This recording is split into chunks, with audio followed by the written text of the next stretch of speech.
Good evening, everyone. I got home a bit late, so we're starting a bit late. That's how time works.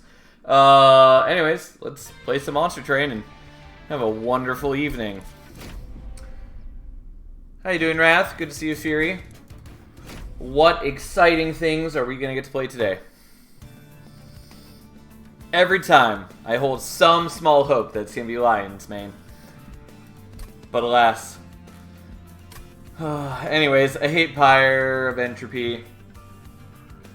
Celine Acolyte and Starstruck are fine. Immortal Trade is a good starter card, a little less good with this, but even just used on a Steward, it's still pretty potent. DLC waiting room. Yeah.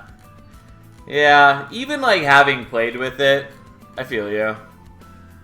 I'm really excited for it to come out. So like, we're probably taking Artificial Pyre Stone here.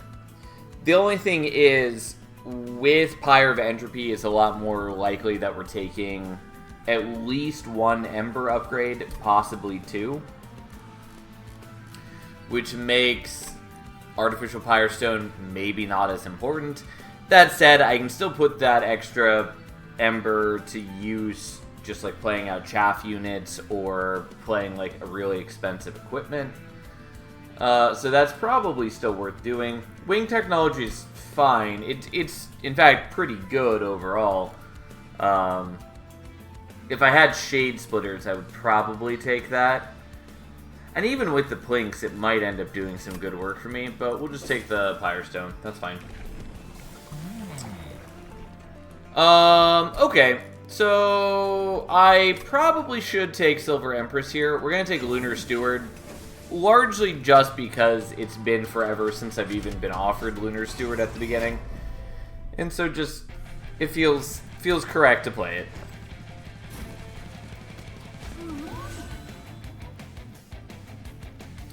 Yeah, I guess we'll do it like that so we have capacity open for more souls. Since even with the Titan skin, we can still do some things. And then yeah, that doesn't matter. We take a little bit of damage. But the main thing is we're building up stats for Ekka.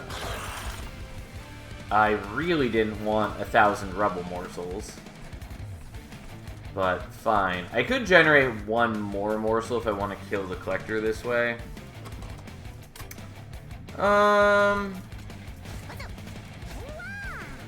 No, I'm fine with it like this, and we'll just do a little bit of damage to you, and should have healed you, it doesn't really matter.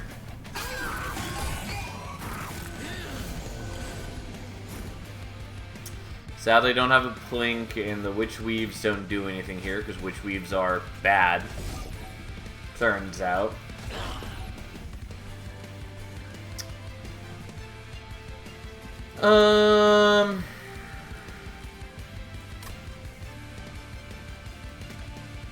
Yeah, I'll do that. I'll take the Ember Drain. This should have healed him, if anything.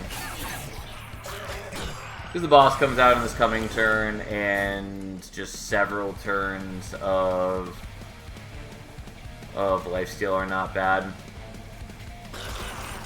Perfect.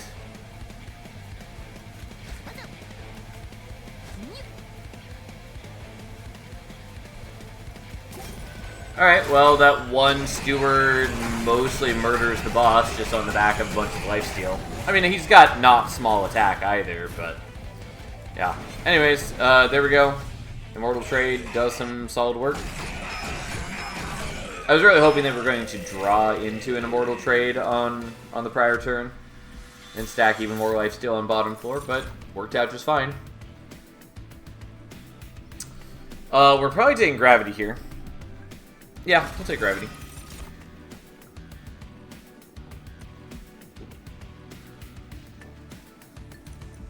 Do I want Mind Collapse? I'm gonna no, even though it's vaguely helpful now. It's actually even helpful later into the silencers. How you doing, Glacier?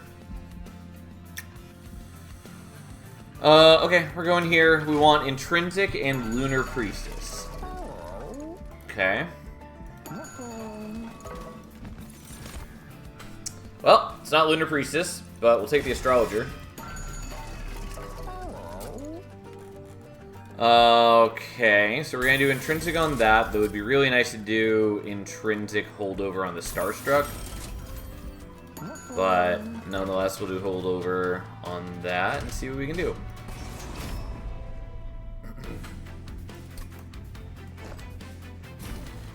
So, we're going to do this a little differently this time.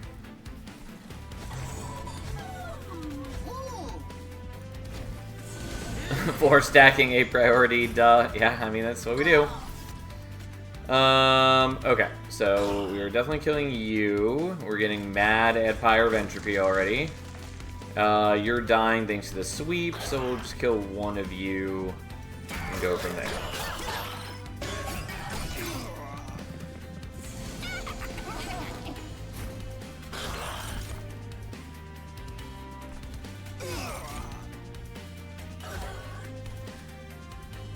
Okay, so that blocks there.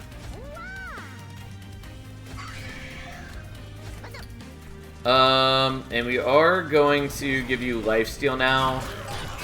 It's just important to me that he doesn't die too early. And also I'm eating one of the Rubble Morsels this turn for extra Ember, which will offset the Ember Drain a little bit.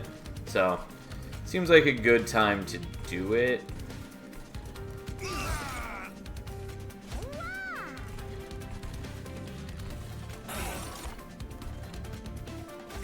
Fine. And then he survives. Doesn't super matter, but hey.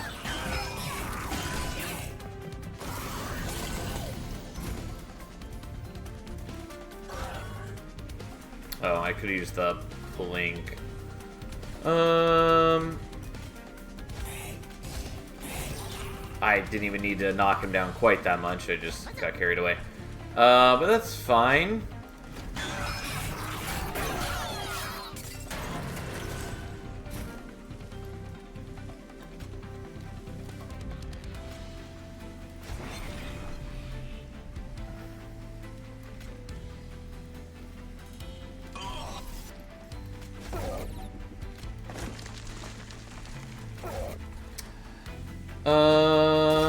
Whatever, here we are.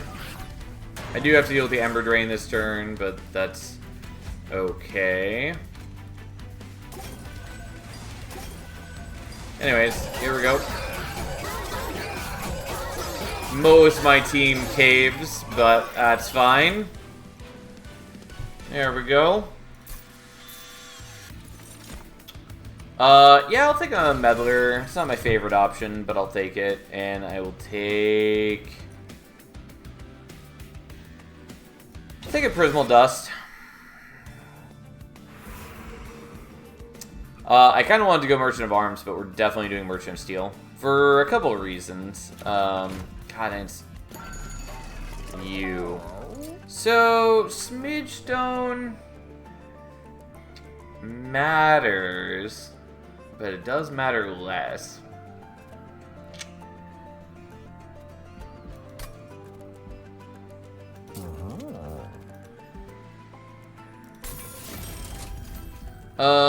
Okay. Yeah, I was really hoping for Endless, but that's okay. This is at least a priority right now. Yeah, who cares? I technically should have looked at the banner first. Honestly, just forgot. Ooh.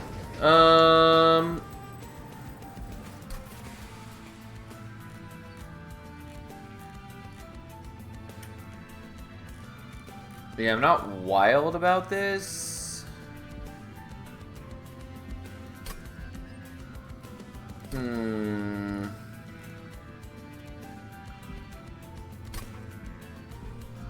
I really don't want large mystery box. I also don't even remember when large mystery box adds the card. I assume it's start of turn, which means it won't even work long term with Pyre of Entropy. I think we're just gonna jam some plinks together and get rid of them later. Not my favorite by any means. Corruption Fleshweaver is not a great matchup for us. Admittedly, probably should have the plinks just for pinging off some of his mass. But here we are.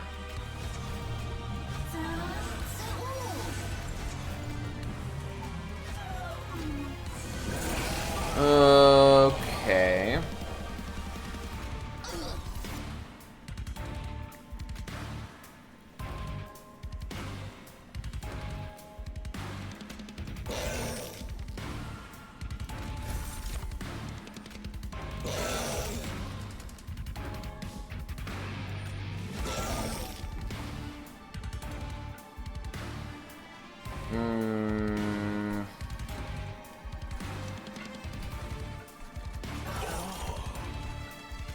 Not wildly helpful. I mean, I could just knock off more mass, but I don't really want to do that right now. I guess I'm willing to Ember Drain myself. And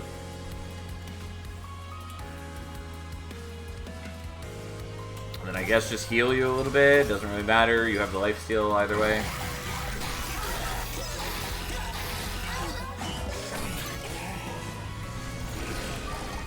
Yeah, unfortunately I do end up with a lot of corruption that I didn't want.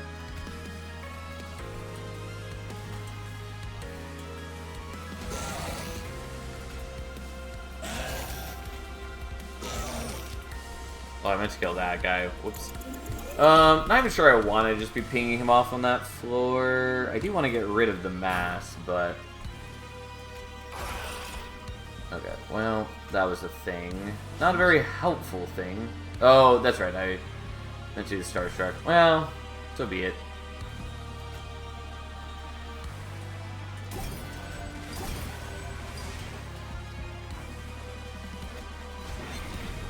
That's probably a mistake. Because I think he just dies before he gets to benefit from that, which begs the question, why bother doing that? Yeah.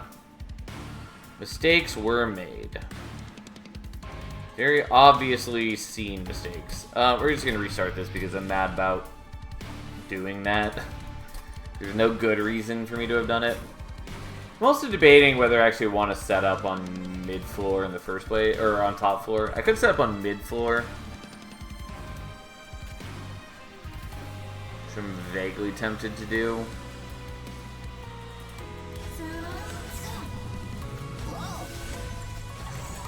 So it has a number of problems on its own, but maybe it's better.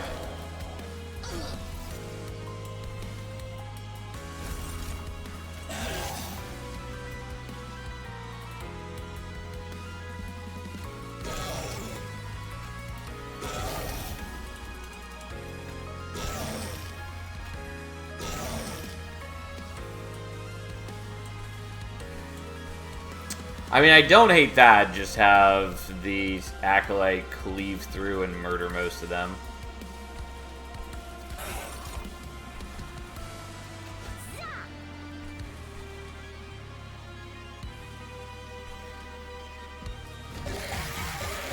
Like, yeah, she dies, and I do get another fleshling up there, but that's okay, all told.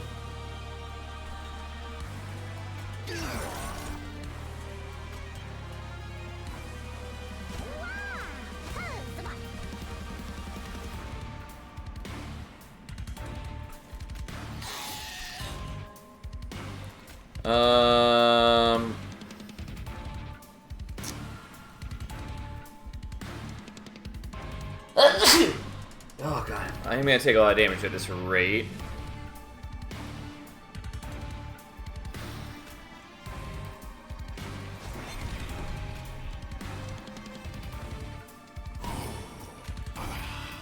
Yeah, because like you're gonna survive to hit the pyre, and that's gonna hurt real bad.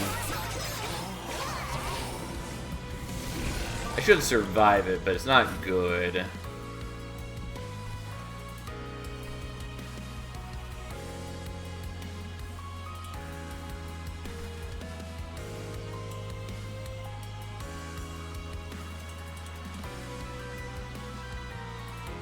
Yeah, I'm gonna lose a lot of health.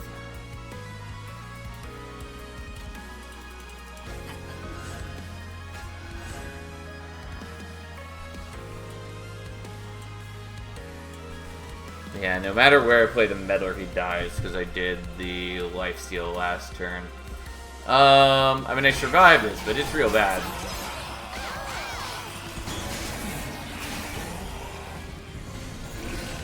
Turns out, flagellants are an issue.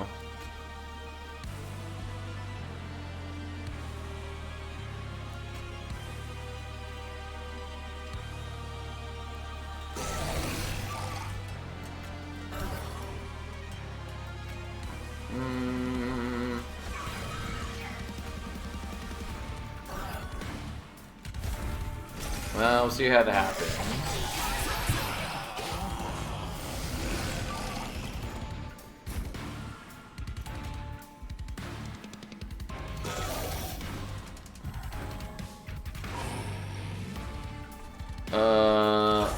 Okay, well, I really want that.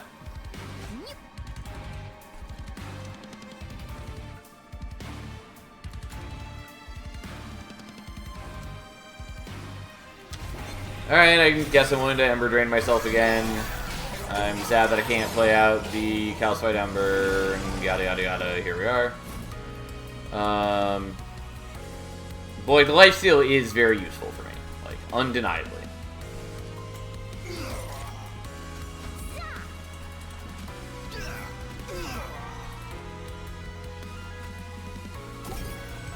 Sadly, I'm not using the Crystal Dust or other things. But, yeah. Unsurprisingly, we're totally fine. We're totally fine.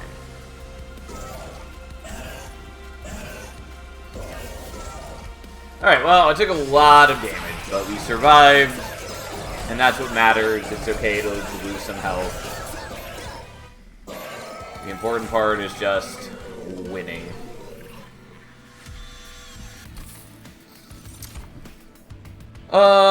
Tidal Turning's good. It's a lot less good when we're not doing conduit things. I don't care about Dusk Mantle. Ritual Tome, I guess I'm willing to take. Overgorger, he's cute, but it's not cute enough. We're definitely taking Ember.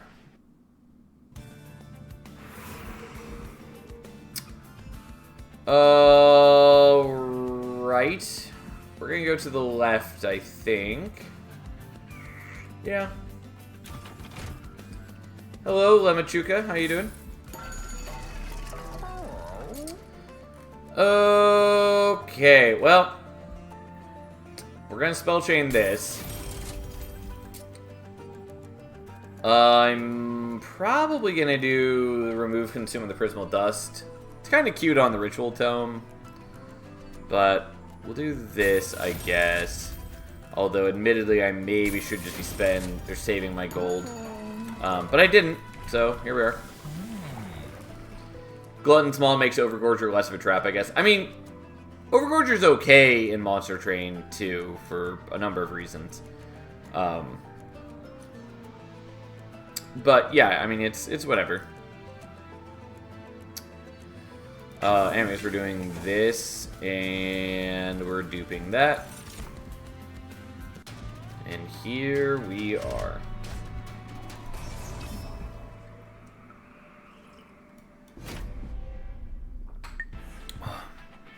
Actually, before we do this battle, I'm gonna go grab something. I'll be right back.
I'm back. I'm doing fine, just anxiously awaiting DLC for Monster Train 2. Understandable. I, too, look forward to being able to show it off. I guess we'll play him out there. We're definitely putting both astrologers mid-floor, and then these guys go here. I have so much deployment ember. Okay, so, because this now has Spell Chain, we can just put them all up there together. And then I guess we do Titan Skin.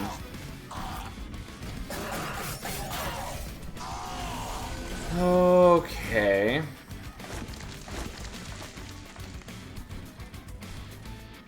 Yeah, there's not really any good reason to play you out. But I'll still do it. And then... Or Meddler. I wish I had Endless for you. Or at the very least, I wish I could get you on top floor without killing you. Alright, we'll do the Immortal trade now. So expansion question, are you more excited for the new clan or the Monster Train 1 clan? I know Wormkin are your favorite. Yeah, I have to take a little bit of pyre damage, but whatever. Oh god, I'm not anywhere close to killing you. I'm not totally surprised by that.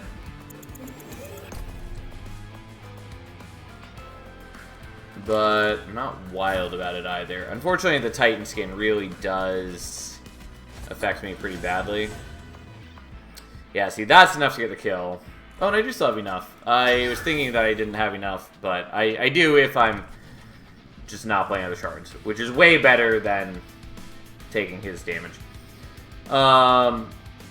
Feel free not to answer if you think it'll be an NDA issue. Oh, no, definitely not an NDA issue. I'm just trying to figure out what I'm doing here.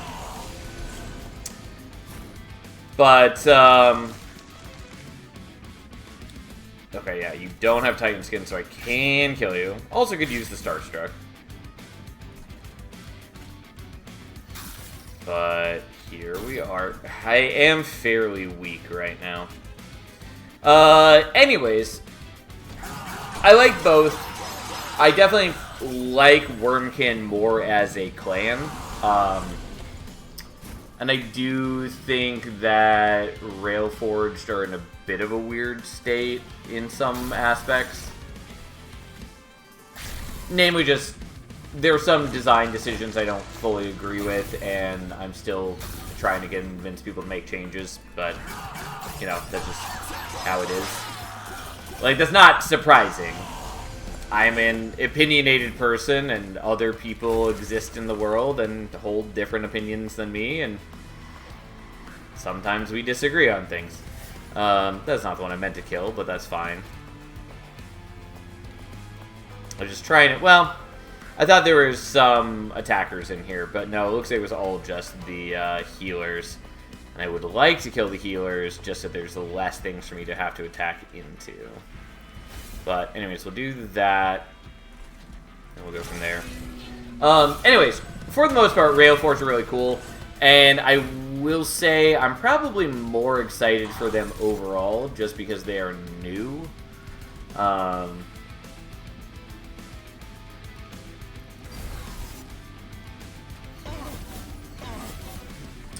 And, you know, like, I've spent a lot of time playing with all the tools that I already have access to, and I am definitely excited to be able to just spend a lot more time with something truly new. Like, I've spent hundreds of hours with Wormkin. Love Wormkin, don't get me wrong, but Railforged are totally new, and that's pleasing.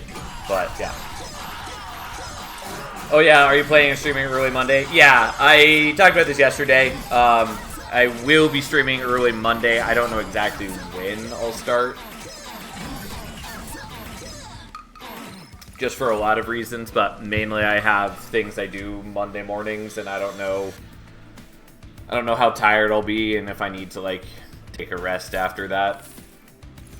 But we'll probably start somewhere between, like, 11 a.m. to, like, 1 p.m. Somewhere in there. Don't know for sure, but that would be my guess. We're definitely taking Moonrise. You know why? Because it says it changes phase.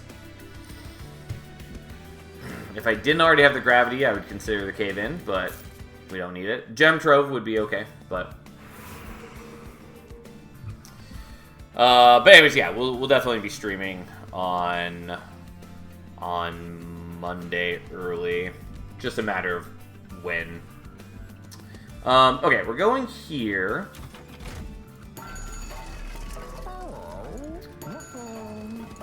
And we're figuring out what we're going to do. Firestone Housing is pretty cool, kind of. The problem is I'm getting it so late after I've already upgraded things. Might still go to this Merchant of Steel, though. I guess it's fine to take. I don't really need the Firestone Housing right now, or the Pyre Tap.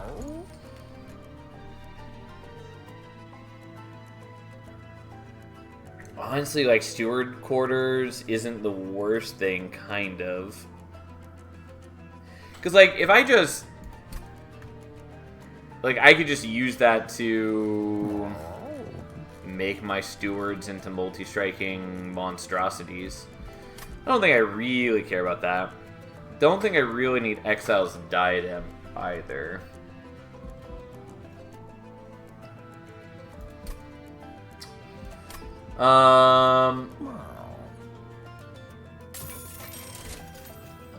Hey, thanks for the follow. I really appreciate it. Moonlit Glaive doesn't do a whole ton for us. Boiler Room is not bad. I don't know that I'm really going to need that, though. But it's not bad. And like, I've got plenty of deployment ember for it, which is partly why I was going here, is I was hoping to get equipment that I'm happy with, but I don't really want Glutton's Maw. Moonlit Glaive does nothing for me right now. Obviously, I can still sort of technically build into Conduit in a variety of ways, but it's really not what I want to do.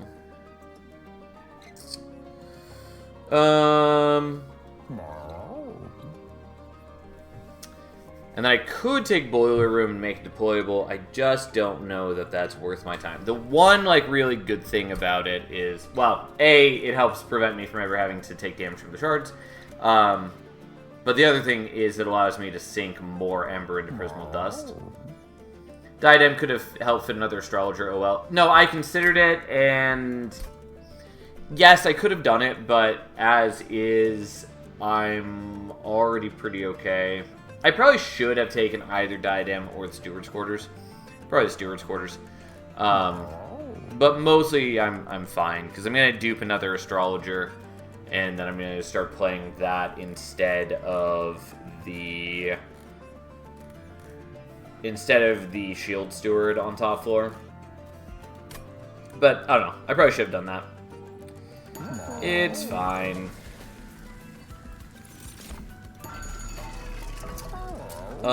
Instead, we're gonna put some of our gold to removals. Unfortunately, most of my deck is worthless to me. But we'll do this to start. But yeah, overall, very excited for both the new clans. I think they're both a lot of fun. Greatly looking forward to it.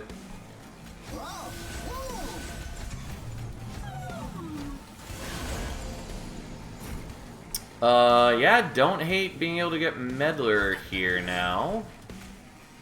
Oh, whoops. Oh, fuck me. Yeah, I don't like having to do that again, because then it means that I'm doing the phasing before I get to benefit from these guys, but that's okay. It's what's needed to get everything taken care of.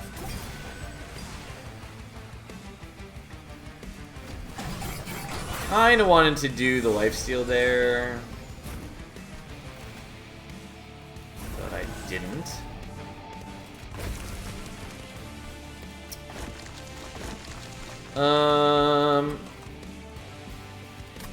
Yeah, I'll just wait.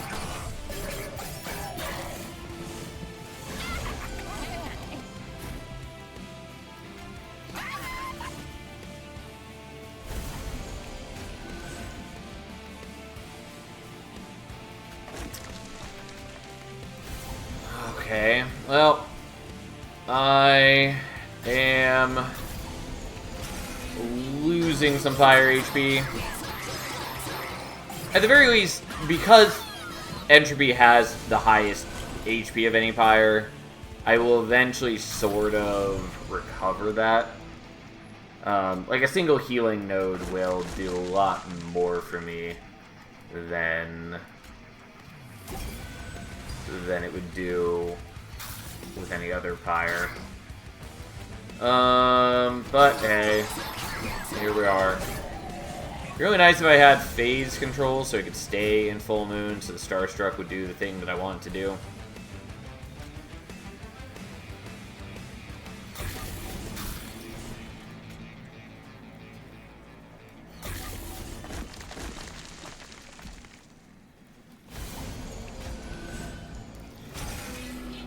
Yeah, I'm sapping myself a little bit. I do need to give myself lifesteal at some point, but I'm not taking too much damage. Also, let's just go ahead and solve some problems by ascending you, which is what I was hoping we were going to be able to do. Since then he never gets to apply more reanimate and we just bypass all the problems. It's similar to ascending Corrin past all of Corrin's buddies, although that is way more satisfying. Same with Rax. Turns out being able to ascend enemies is, it's good. It's definitely something that people overlook. Like, obviously ascending your own units to do, like, overstacking is very powerful, but turns out also good to move enemies around. I would love to take the Mooncaller, except that I will have trouble getting it onto the floor, and also we're taking cover of night, so there we go. Yeah, I'll take an Umber Stone. I'm not in particularly great shape to use it currently. The healing is nice-ish. I really hate having to route for healing, and the removals are nice. We are absolutely going here, though, because the best thing we could see is remove, consume, and hold over.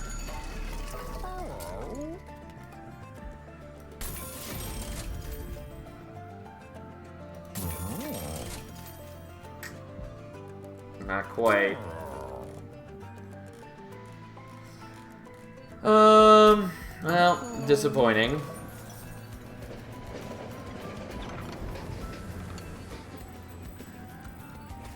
Honestly, I might just take the Valor.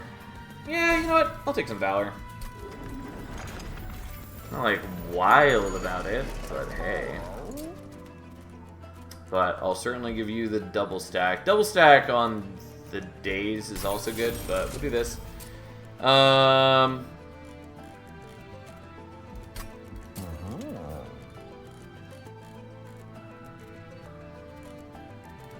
We'll just minus cost that, I guess.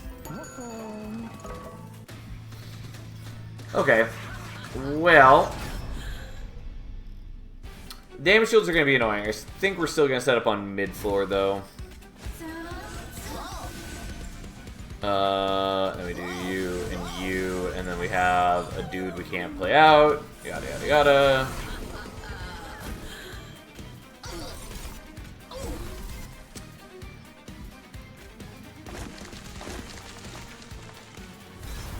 Okay. A little boost of attack. Big boost of defense. That's what we care about.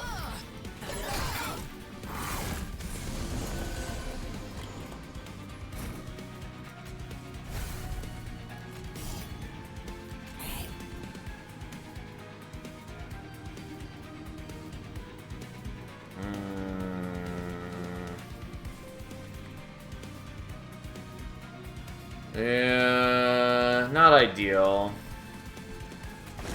Unfortunately, I can't actually daze enemies like I would like to. I don't do quite enough damage. Yeah, you're kind of a jerk.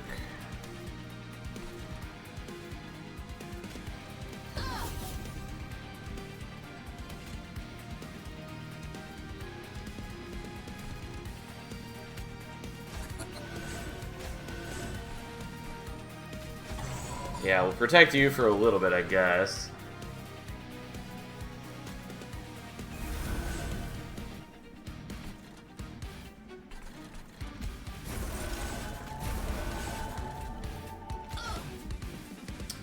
Yeah, unfortunately, you're still going to end up with a lot of damage shields. You should not kill me. But it's going to be most of my health gone. Which is obviously bad. But I've gotten the main floor up to a point where they should be doing good work for me.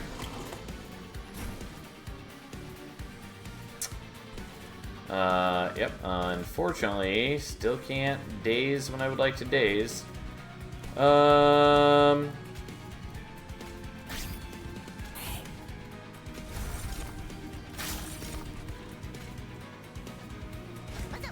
so we can keep the Meddler alive this way. Because that's kind of cute.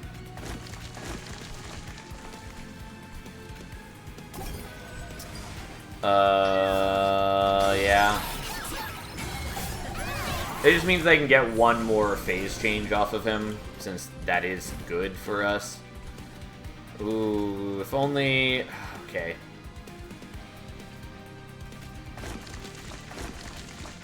Okay. It's gonna look a little weird.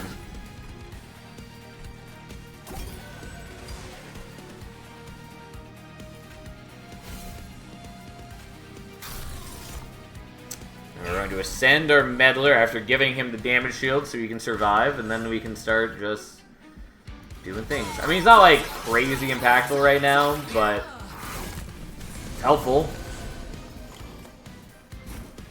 Certainly better than nothing.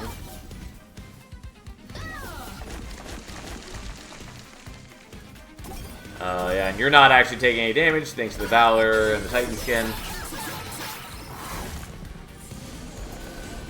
It's working. Again, unfortunately, I did take a lot of damage from that one. There we go. There's maybe a better place to play that on. Don't know. Didn't actually evaluate. That's okay.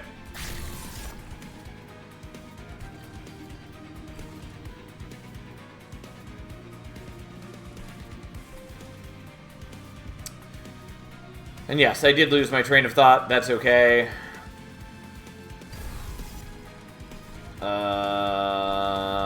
Yeah, slightly better, I guess. Yep, don't remember at all what I was gonna say. That's fine.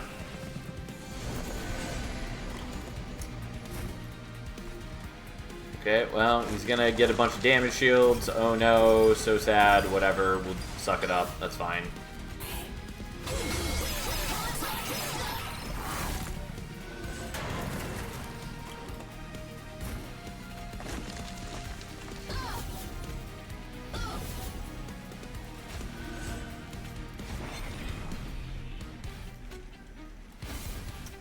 Alright, well. Ta-da! Does take me a little while to burn off all of his damage shields. Does not matter. We do decent damage with our crew of astrologers.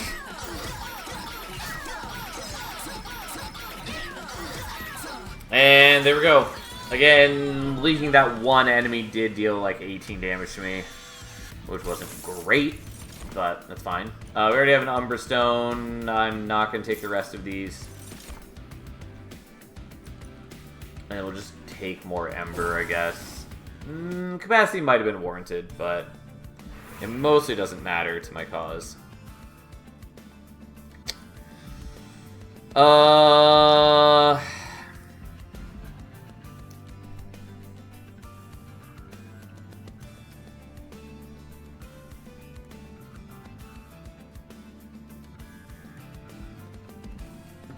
So, like, healing would be nice, and I definitely have the Ember for something deployable, which would be nice. Yeah, I think we're gonna go there and then here. It's not ideal, but that's okay.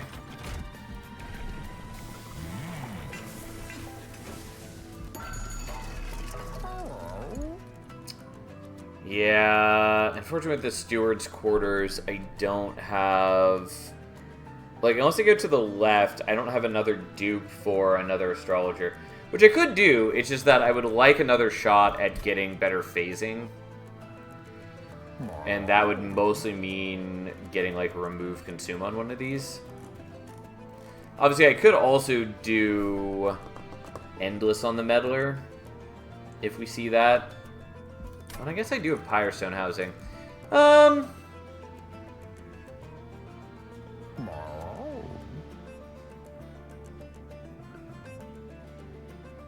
Do I care about a steward's quarters?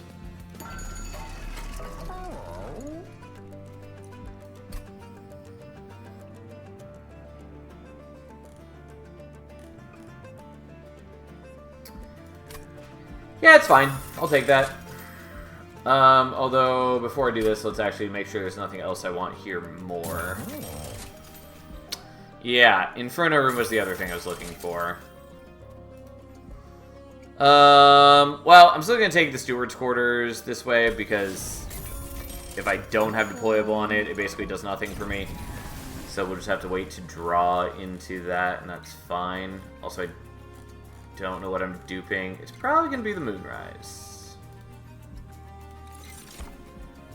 Kind of forgot that I was duping by going this direction. Could also do the Meddler. That's fine. We didn't. It's okay.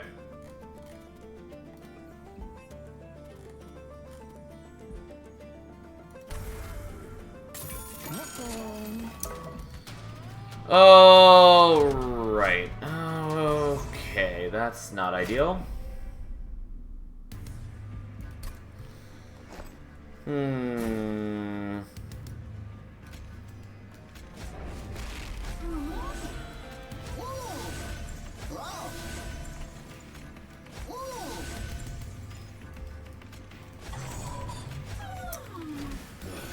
Well...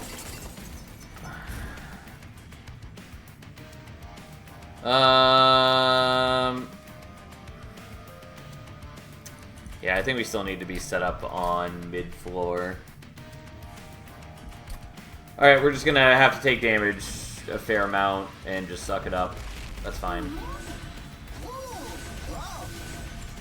Oh, slightly wrong ordering. Because what I need is I need to put you on this floor, because I can't gravity you, because you'll just die. Okay, so instead we do this.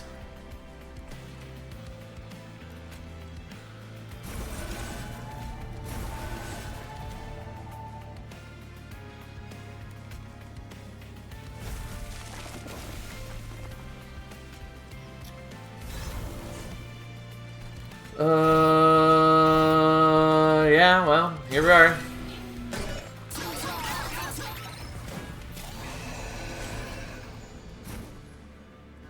Yeah, well.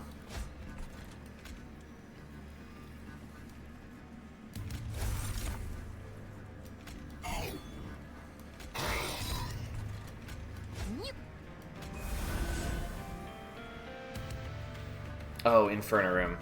Never mind. I was trying to be cute and avoid the amalgam damage, but just not gonna worry about that. That's fine. We take amalgam damage sometimes, like a chump. We suck it up. We move on with our life. That's just how it goes. Not quite killing you though.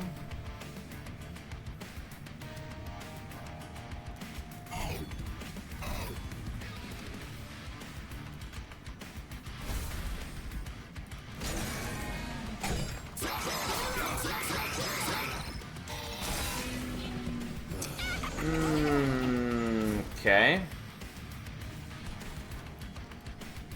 Well, and I can't even kill you.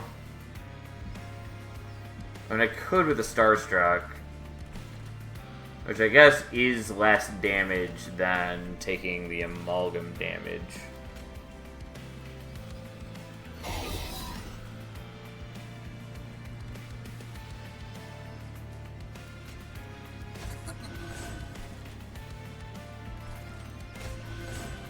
Oh, whoops. Actually, it does matter the order I do this in, because I want to end in New Moon, so I start next turn in Full Moon. which means that I want to do the Moonrise now.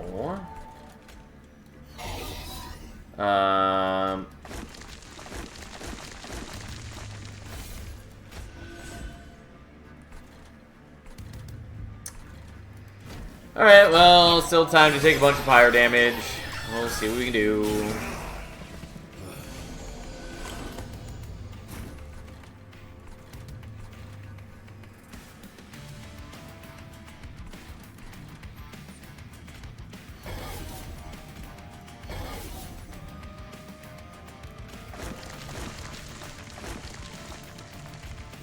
You're not that far away from death.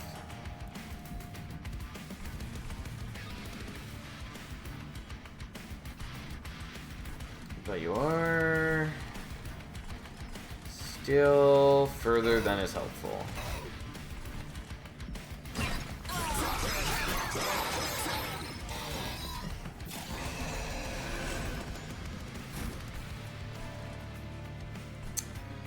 Okay.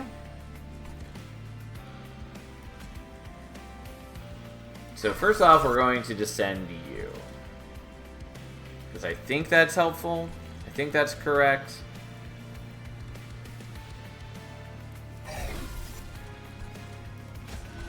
And then we're going to minimize the damage a little bit. Still take a bunch of damage, of course, but minimizing it where we can. And I guess we heal you because there's no reason not to.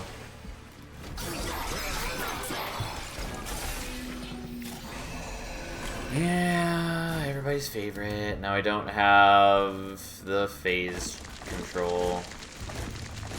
And Pyre of Savagery, not Savagery, Entropy is truly the worst. Truly the worst, I tell you.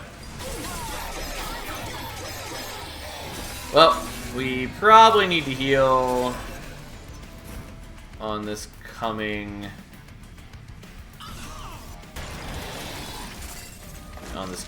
ring instead of doing what I wanted to do, but that's okay. Whatever, fine.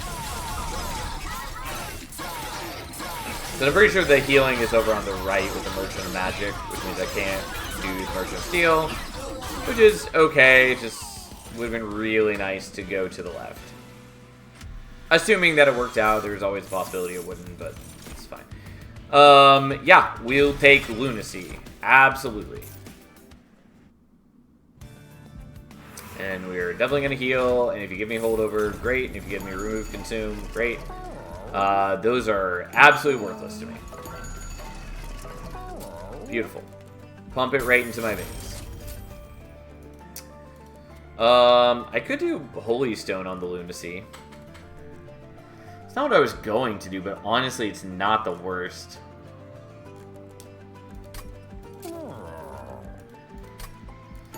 I guess let's look at this first. I don't need any of these. Technically, there's a world where I could do, like, Shadow Box, Antumbra, and try to play out enough morsels for it to matter. It's really not likely, though. Yeah, Dante's Footstool is helpful. Wing Steel is sort of helpful.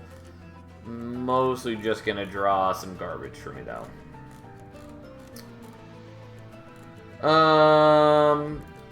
I'm still willing to take it, I guess.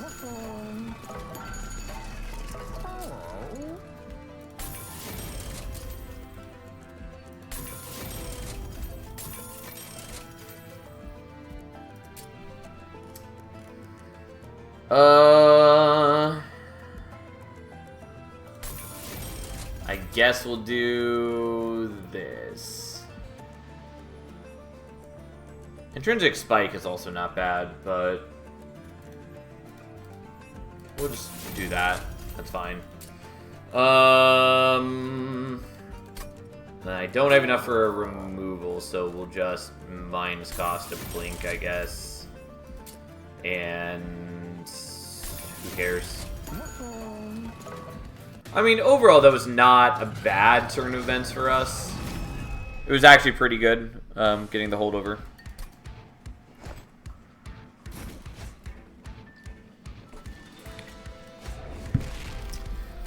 Okay, so you're going there, there. guess there, and then there, and then you just go to die. Okay.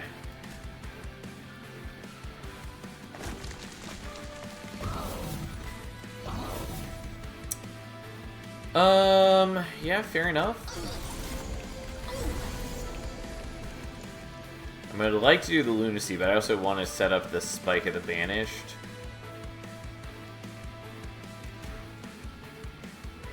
I think 32 Valor is plenty.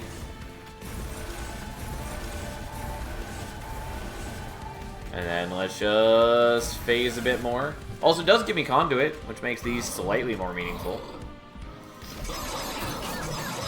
And then Inferno Room just wipes out all those jerks. Means we don't ever have to deal with the Heralds now.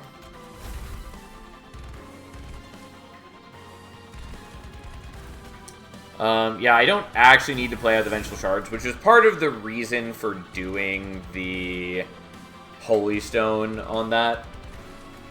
Also, it conveniently puts me back into Full Moon, so we can daze again. Like, yeah, I take 4 damage, but I also healed for 5 this turn, so it doesn't matter.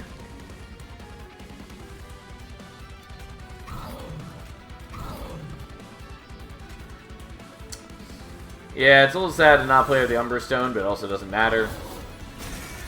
Especially because if I'm always playing it at 5, I always end up back in Full Moon. Because it's an odd number, and I always end the turn in this phase.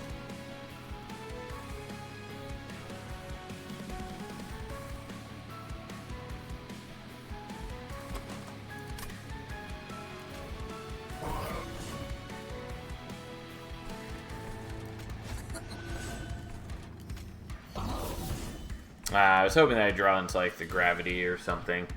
I guess it wouldn't really have worked with the Meddler either way, but hey, that's fine.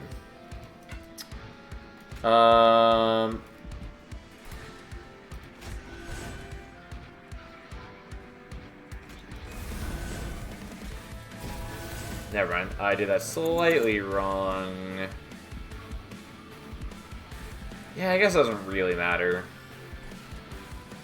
Well, it was slightly wrong. We're going to do it in the correct ordering, just because it will annoy me if I don't. Because I had it right in my head, and then I talked myself out of it, somehow. Okay, so we play you out, then we do that, and then we do that, and then we do that.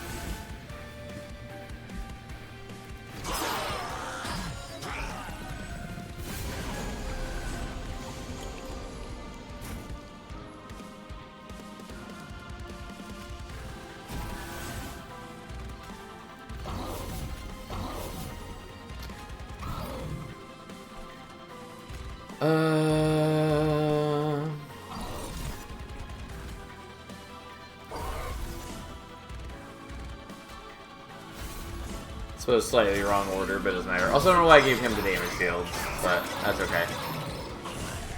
Everything's fine. Our deck is working out plenty well now with the Lunacy. I mean, it was working okay before that, but now it works much better. I do wish that I didn't have to take the Vengeful Shard damage all the time. We are still coming out ahead, mind you, but really would appreciate not having to do that. I do wish that I had taken the Boiler Room now, but that's okay.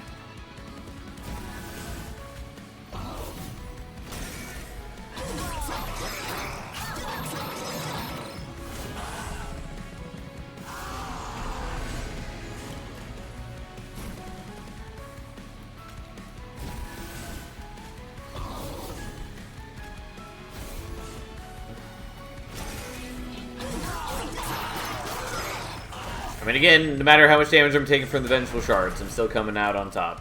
Because I started at, like, 73 HP or something. Technically, you should have done this in a slightly better order, but it doesn't matter. So long as I don't move them up to the Pyre Room, everything's okay. And our astrologers are hitting for a lot of damage. Since they're getting both the Eka benefit and their own innate attack benefit every time we're cycling. And now we're cycling 5 times a turn, plus the beginning of turn cycle. So they are gaining a lot of power each turn. And not just attack, but HP as well. Alright, let's go. Unfortunately, I will be doing a little less cycling, since I'm going to have to play out the Pyrolite, because this fight is lame. Also, there's so much deployment ember. Unsurprisingly, I don't have a good use for the artificial Pyre Stone, sadly.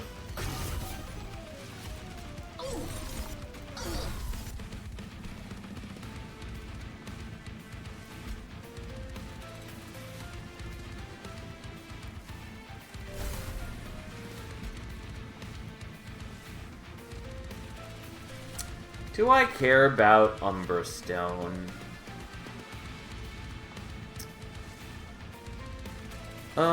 Sure, even though it feels like a bit of a waste right now.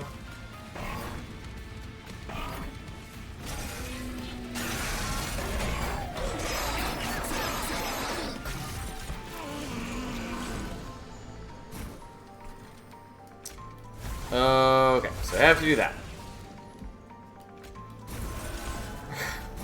Boy, do I love Pyre of Entropy.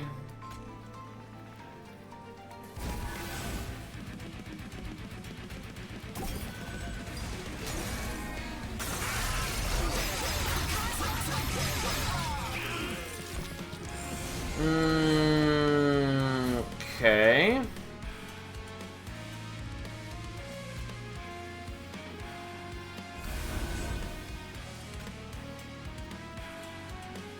Oh, yeah. Great, thanks.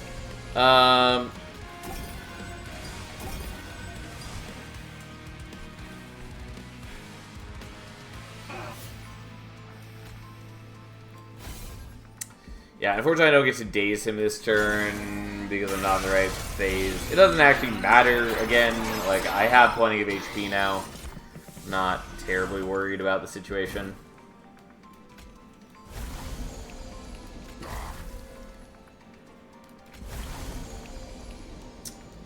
Okay. Well, we will play you out for 2 cyclings. Let's hit you.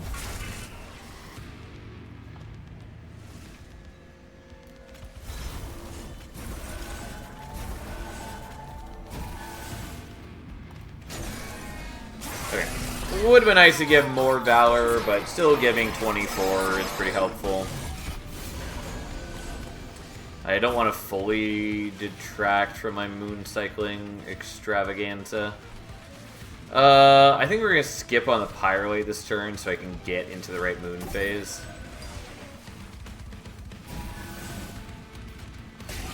Because then I can just daze him for 3 turns, which seems helpful.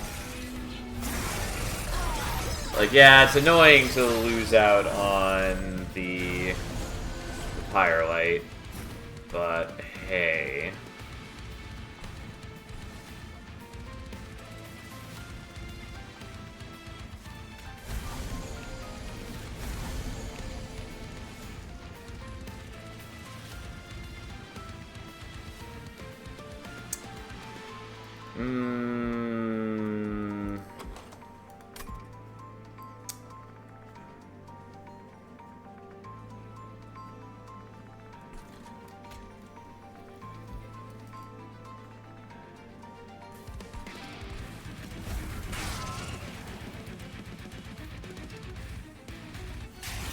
Yeah, I'll just do it like that.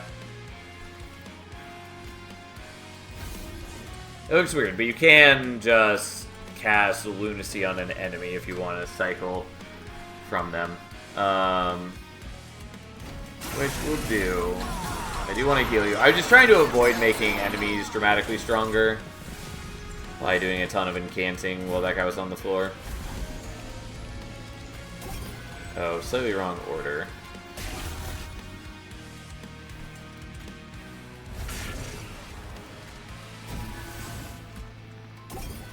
He barely survives. But entropy's down.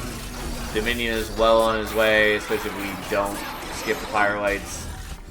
And Savagery should be there too shortly. Yep.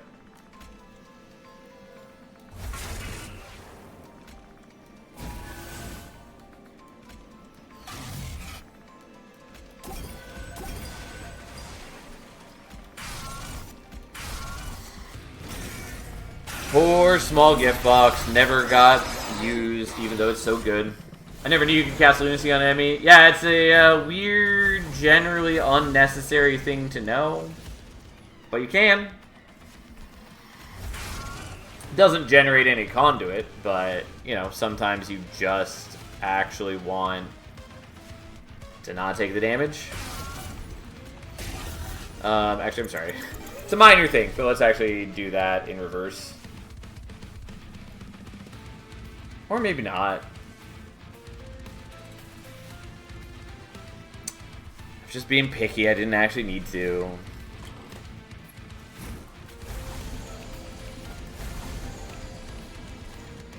Okay, let's play that. Let's draw more Vengeful Shards.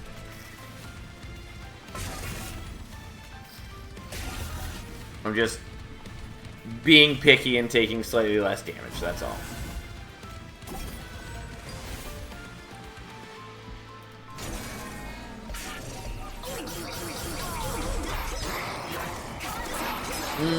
No, I had it right the first time. I did actually want to do the 2 days on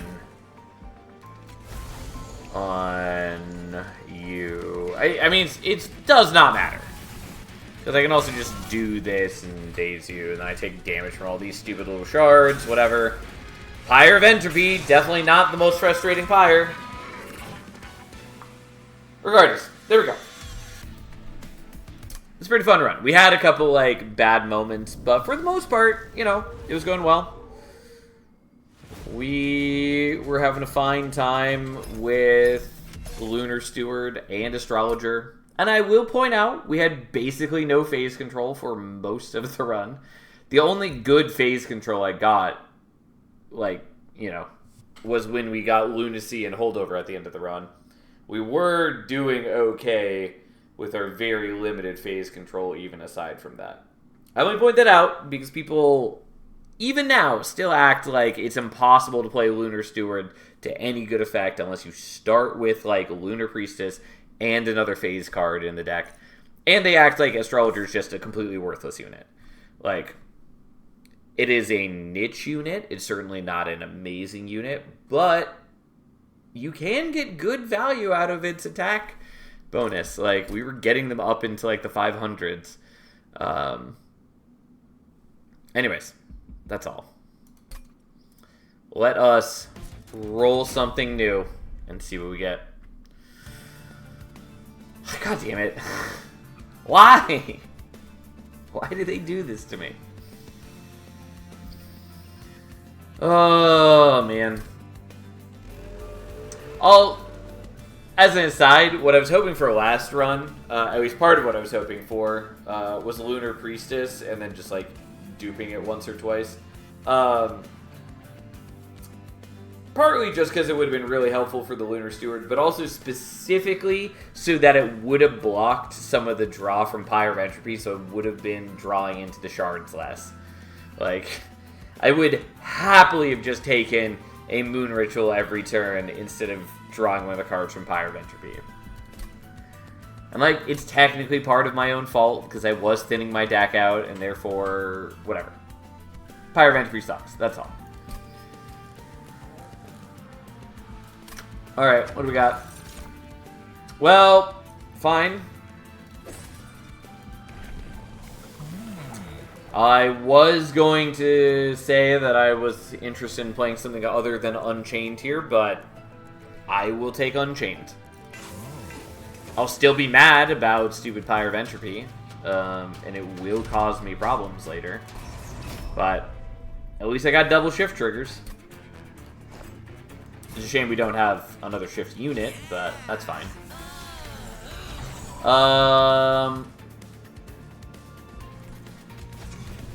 Yeah, honestly, I should probably have the Firebrand on bottom floor.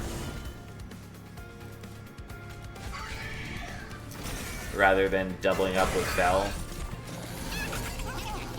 Because I'm not really benefiting from the revenge bonus here. Whereas I could have just been doing that on bottom floor to good effect. But that's okay. Here we are.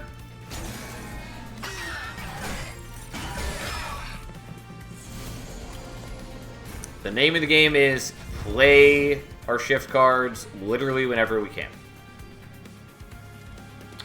Hey, thanks for the follow. I appreciate it. God, I love their little jazzy tune. There was a point once upon a time where that sound was annoying me a little bit, but we've circled back around to where it gives me a small hit of joy every time I hear it. We'll just kill you. Would be nice to put some Pyre Gel on the boss. I'm overall not too concerned about that, though. And also just getting rid of the Scourge guy means that I have slightly better draws, and I really appreciate that. I'm sorry. Minor thing. I just got carried away. Don't need to play the Firestarter this turn. Don't need to take the damage. I'm just running on autopilot.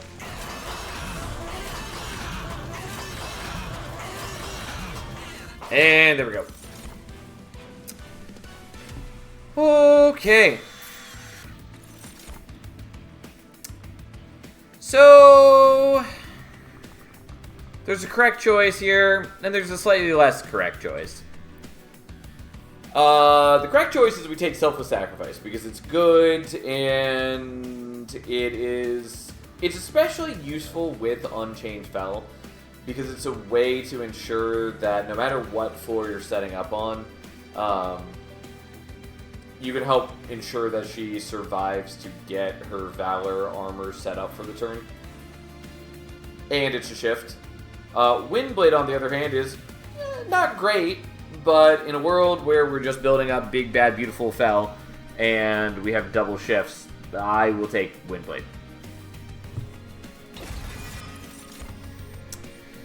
I mean, Golden Touch is fine, but we're not going to take it.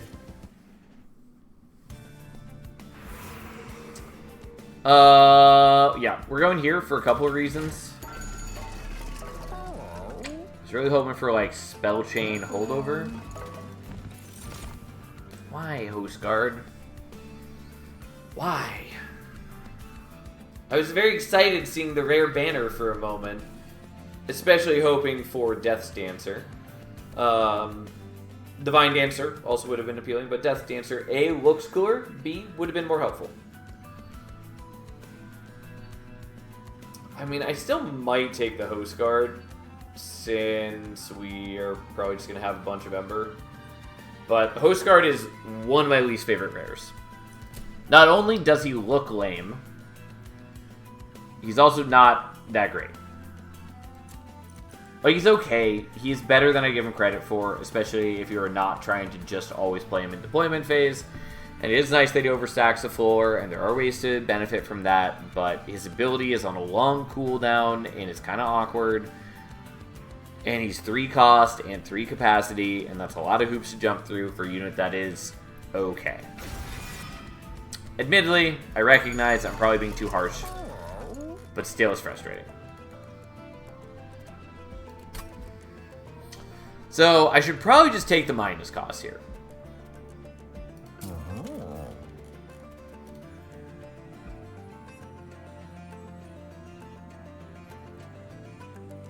Fine. I'm not happy about it. You know what? I'm just going to take 2 of them. I'm not going to do the third. I want that gold for later. I just really wanted, like, holdover spell chain to offset the annoyance of Pyre of Entropy and just make sure that we are always getting to utilize things as we desire. Oh, look, I can't play Host Guard. God, you're so infuriating, because if I play out the Shield Steward, I also can't play the Host Guard if I draw it later. Unless one of these guys dies. Oh, look! So helpful, Host Guard. You truly fill me with unmitigated, unbridled joy.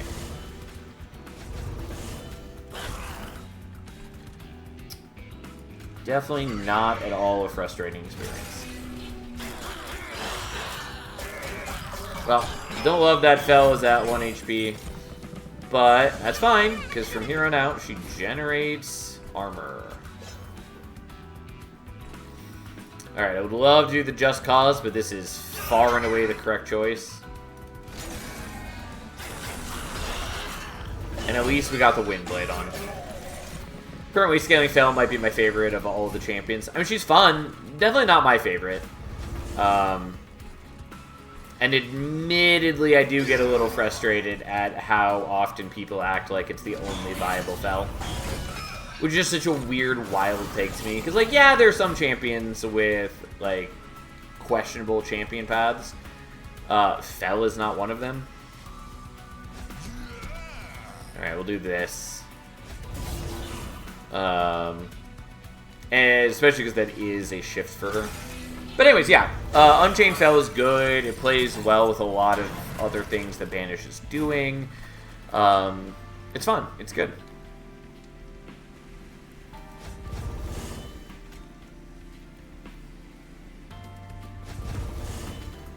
Yeah, we'll just do that, even though I maybe should have killed the backliner.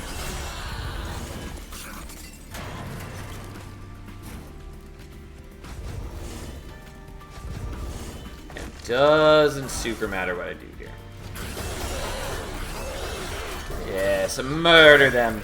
Yeah, that said, I don't know what my favorite champion path is across all the champions. Rising Rage is good. Selfless Sacrifice, also good. I think we probably want Selfless Sacrifice. Probably. Love Armor is okay, but not amazing.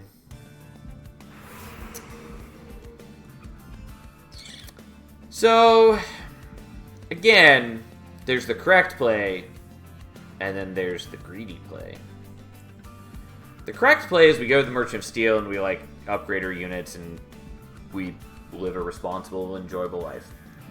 The play that I'm strongly considering is we go to the left, maybe find something cool there, but at the very least, make Windblade deployable. Just so we can get delicious, delicious shifts. You know what? We're doing it. We can't be stopped. Honestly, Inferno Room is a pretty great pickup for us.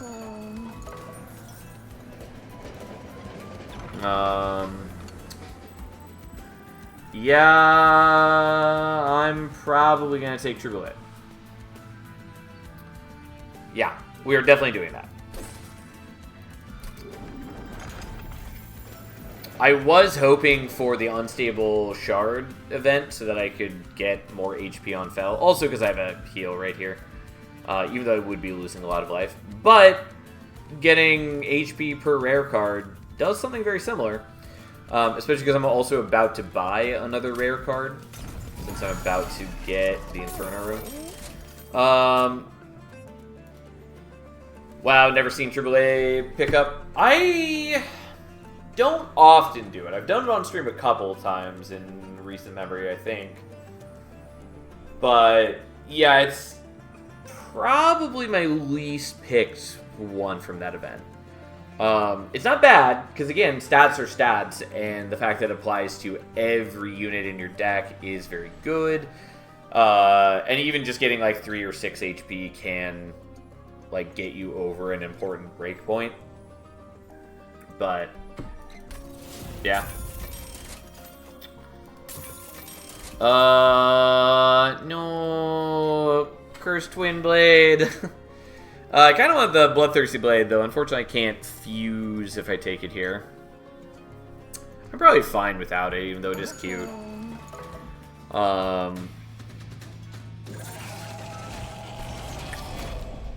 Yeah, here we are. And again, sadly, I don't have deployable on the Inferno room.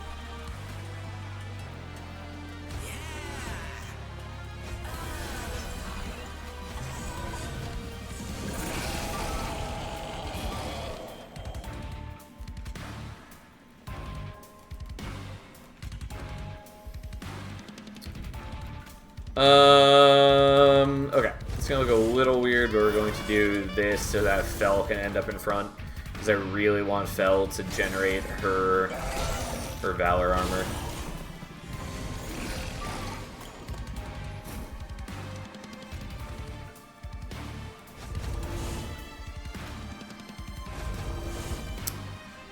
Yeah, maybe a little questionable, but that's fine.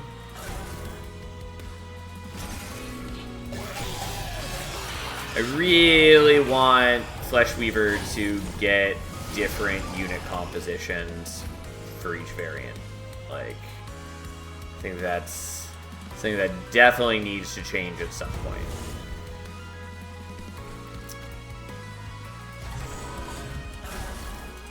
I do kind of want to ping off Flesh Weaver, but I also wanted to do some other things and just get some garbage out of the deck. Yeah, I want to play the Host Guard, but this is very helpful, so we're just going to do that.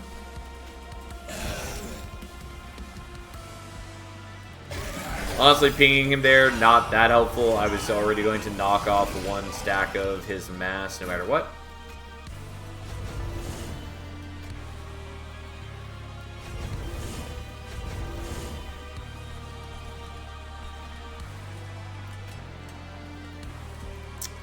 I would love to do the Calcified Ember. It at least matters a little less with Pyre of Entropy, but still. Okay. We'll let you enjoy your Valor armor, I guess, and we'll take a minimal amount of damage there. Again, the name of the game is still just get as much shifting done as we can. So, here we go. Shifting away. Sadly, didn't get to play out the Host Guard. Whatever, fine. We are going to take Ember, which will be helpful. And we will take Cursed Twin Blade. Total Contract's also nice. No. No. And we're doing this. Also, I'm sad we didn't get a shift unit. That would have been incredibly helpful. We're definitely going here.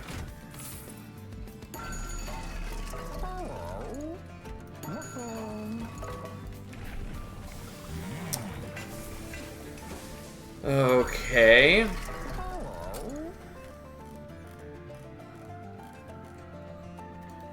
think I'm just doing that.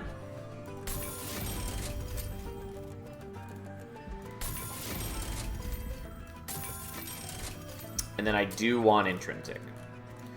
I kind of wanted it Intrinsic and double stack, but I will take Intrinsic and remove Consume. As far as duping, what the fuck do I want? Probably just a selfless sacrifice, honestly.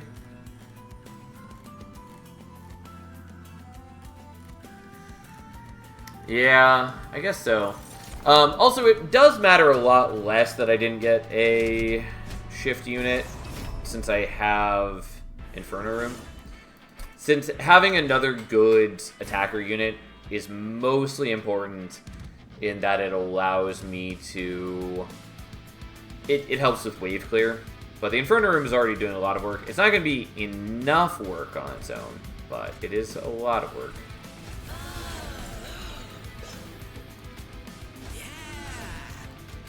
Okay. So play you out. I luckily have Inferno Room.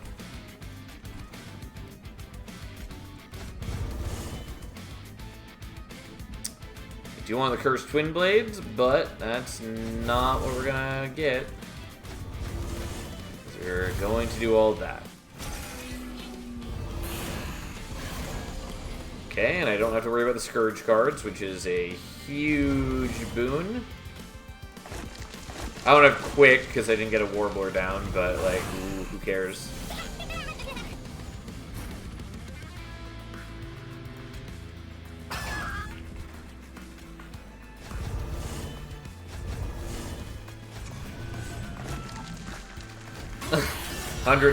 Valor by floor 4. Oh well, yeah. Yeah, we're doing our job. Okay. And we're gonna blow you up so I don't have to worry about the sap. Not that the sap truly matters to me all that much, but still best avoided. We like Valor in this household. You're not wrong. Valor is a fun and powerful mechanic. Yeah, we're gonna waste the damage shields a little bit, but like, who cares, really?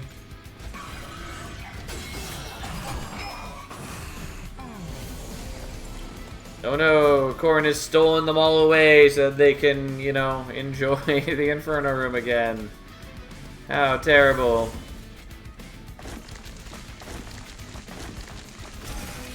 God, what a jerk Corrin is, just subjecting them all to that damage again.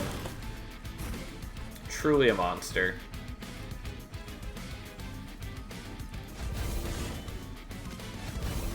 Alright, I'm not going to use his ability because there's no reason to.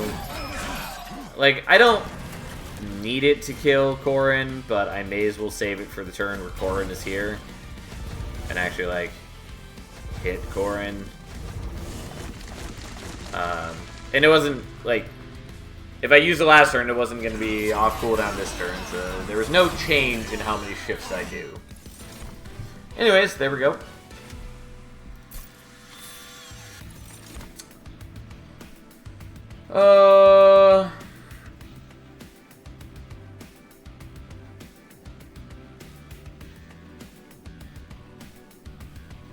Yeah, there's some interesting things here. Pretty sure we want Punk Shredder. The Brain Spike is cute. We're gonna skip these, though. Right. There are some nice artifacts we could potentially see. Namely, Titan's Edict, the one that doubles Valor Generation. Valor Armor. That's what I would like. I do want to visit a Merchant of Arms at some point, which is partly why we're scouting right now. Because there is a Merchant of Arms here. And aside from that, there's only the final one right here. Which is next to a dupe, and is next to the heal, which is encouraging. Mainly it's just, I want to make sure that I'm getting deployable on the room before we're fighting Seraph. I don't really need it right now, though. The time where we really needed it was the fight we just did. And we already just happened to draw it on the right turn, so. I guess we're going here. I don't know what I'm duping, but we'll check out some options.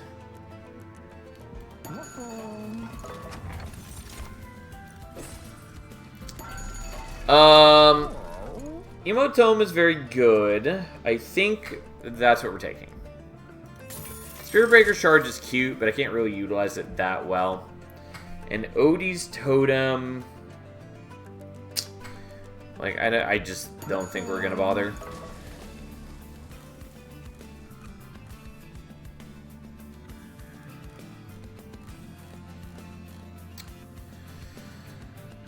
It's just Odie's with Emote Tome is a little more appealing, but yeah.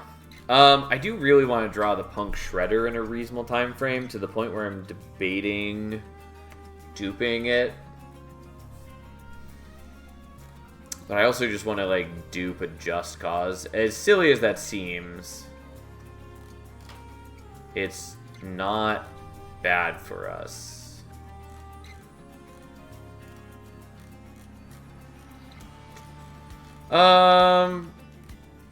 Yeah, sure, we'll do that. That's fine. And yes, I did the non-intrinsic one. There are reasons. Mainly so we space them out a little better so we can potentially do Just Cause with the Emote Tome more often. The intrinsic doesn't really matter to me in the long run because I will be drawing 10 cards naturally, which means that the intrinsic cards are not actually going to be extra cards on turn 1. They kind of are for the moment, so there's a little bit of a waste, yada yada. Who cares?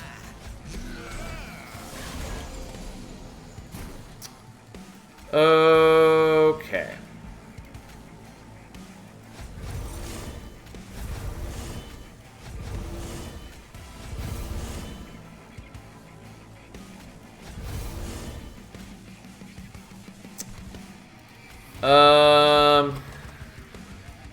Yeah, I don't think I need the Punctuator in this battle. The only thing I was considering was whether I wanted to actually use the Host Guard this turn or not.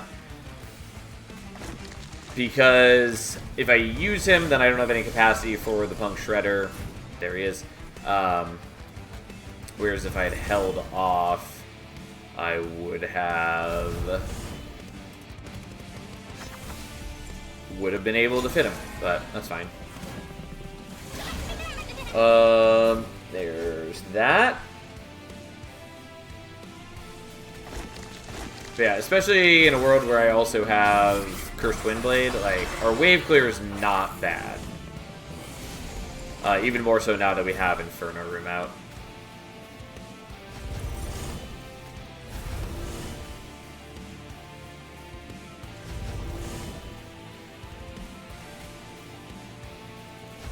Whoops. Not what I meant to do.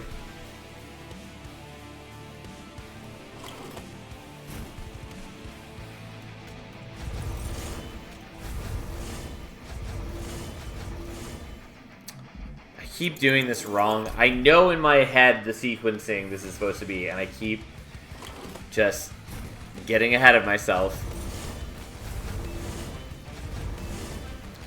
Now we do it. Because we have to move him past Fell to count as a shift trigger for her. That's all we're trying to do differently.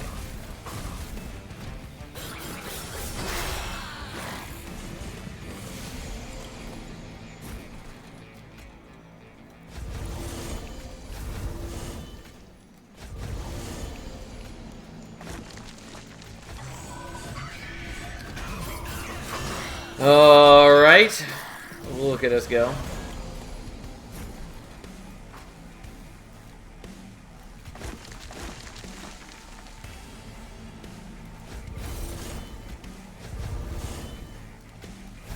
Nah, I mean, you're immediately going to lose the damage shields, but whatever.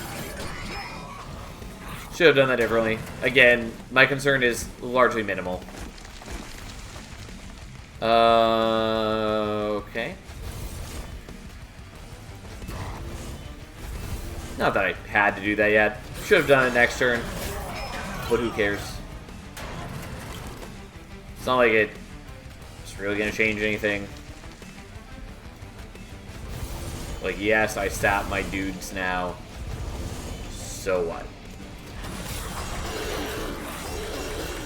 If only we had the Bloodthirsty Blade and could be farming his reanimate, but alas, we cannot.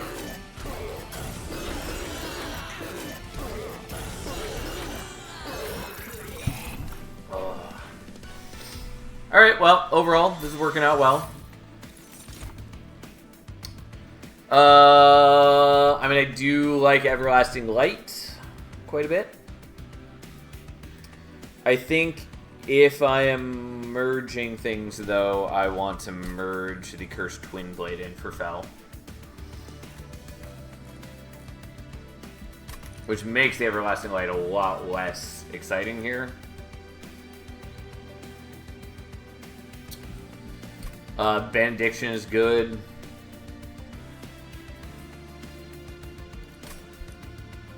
I don't know, we'll take Everlasting Light, even though it probably isn't going to matter. It's probably a waste of my time. If only there was an artifact that would let me combine 3 equipment together. Yeah, we'll just go here. This is fine. Dualism, you say? Fine. We'll give you HP. We'll give you multi-strike. And if we draw the Everlasting Light, you now get to equip it. I recognize it barely matters, but that's okay. Still kind of want to dupe the Punk Shredder.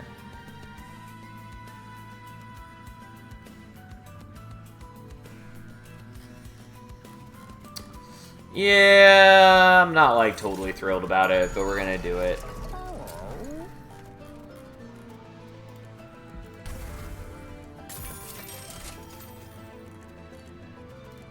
The point is just I want to draw it early.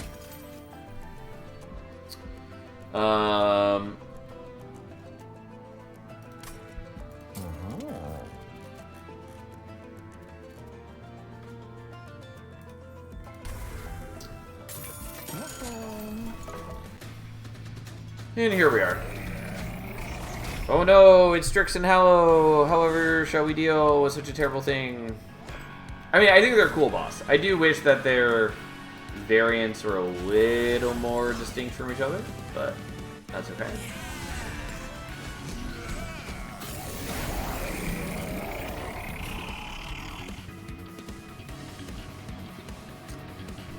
Yeah, I'm not convinced that I need the trample, so I think we just want to do this now. Maybe.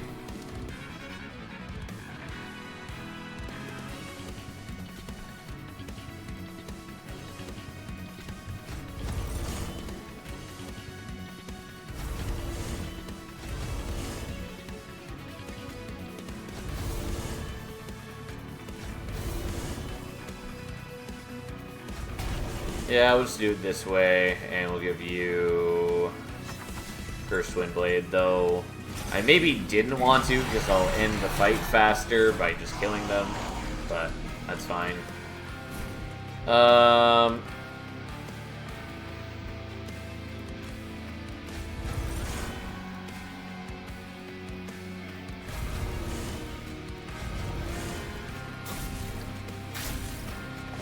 Sure.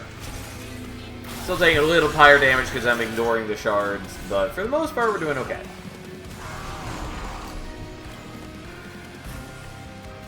So we're gonna do that now, so at least kill the haste dude, so we don't end up with a giant floor. Can't use the trample. Oh well, that's fine. Who cares? And I do take more damage, but I do a bunch of shifting, and isn't that really what matters? I certainly think so. Okay, so... Sure.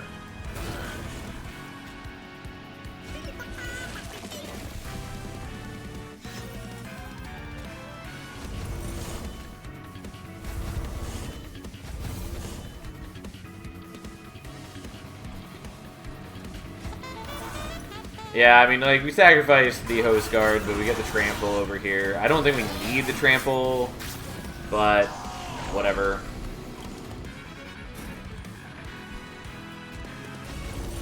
It doesn't much affect my situation, so not a huge deal.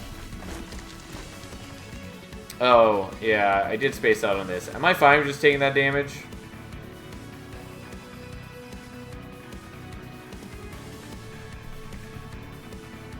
Yeah, who cares? What is life without taking some fire damage that I could have avoided if I were willing to do less shift triggers?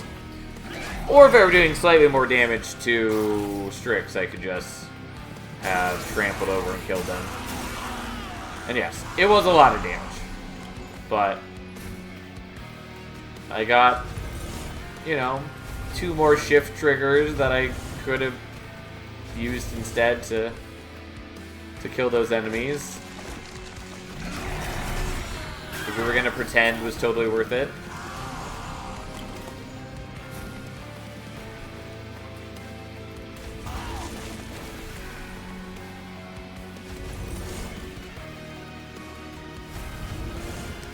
Honestly, I should probably be putting the Firebrand up front so he can be building up armor.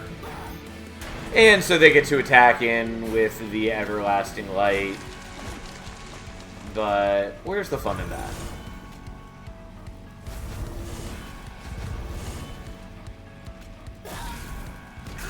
Yeah, somehow I don't think Strix is gonna stop us.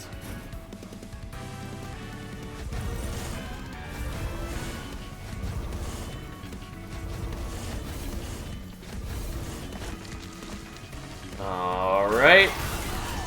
And thus, they're down. And again, I did take a lot of damage. My own fault. I don't really care, though. It's 36 damage. Could have avoided that. We'll definitely take Eagle Heart. And then we're taking the Ember. I don't need the capacity. The draw is meaningless. But this is good. Alright. So Fel is at a clean $250 valor. Probably just want to do removals. And then we're going here next to make the thing deployable. And I don't know, duping the Eagle Heart. Could go here for the Eagle Heart, I guess. And also just like minus costing these. Like, that's fine. We'll just do that. That's okay. Okay.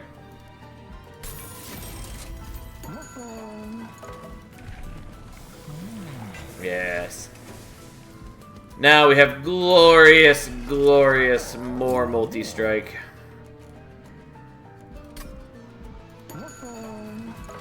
I guess let's see what this is. Sure. Give me an artifact. Sure. Pyre Gel on Revenge. Well, I just unlocked Wilden 10 and Covenant 8. Very nice. I hope you enjoy them. I don't really care about double stack. We'll minus cost that, and then let's re-roll. And if we hit... Yeah, spell change is going to go on the Just Cause. And then we're going to -2 that. If we'd gotten holdover, I would have considered doing holdover on the Eagle Heart. But we didn't, so we didn't. I hope you'll enjoy them, said Sal in cold blood. I was just trying to think of something more interesting to say, but, like, I like Wilden 10 more than I like Sentient. I don't like Wilden 10 as much as in Monster Train 1. Overall, Awoken are my least favorite clan, probably still.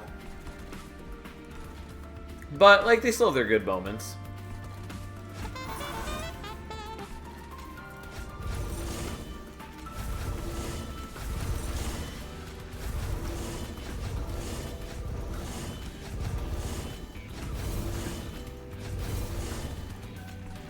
And I don't remember which Covenant 8 is. I assume that it is the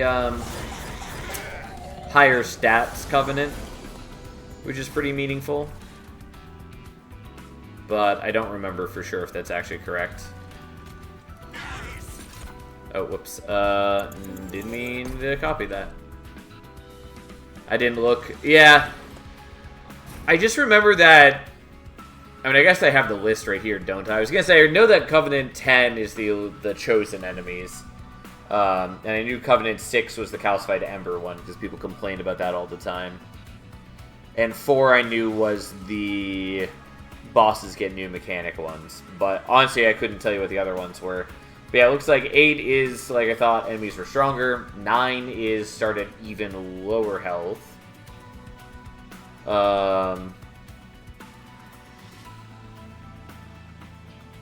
Yeah, I'll be honest, like, when on the rare occasions that I'm playing at, like, Covenant 1, not having the higher merchant cost is, I think, the one that really throws me off the most. Because I'm just so used to planning around the cost of things, that one just really, like, messes with me. I mean, obviously, it's also weird not having, like, the chosen enemies, and enemies having just dramatically lower life and all that, but... That in particular really weirds me out.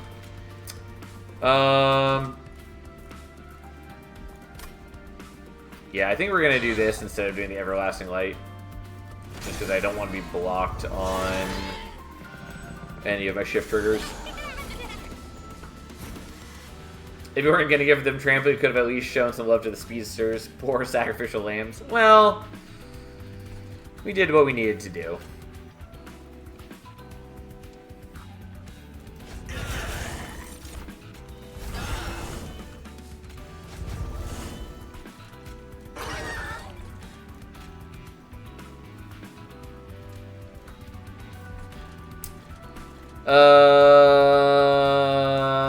Yeah, fine. I was considering just not taking some of the damage, but hey.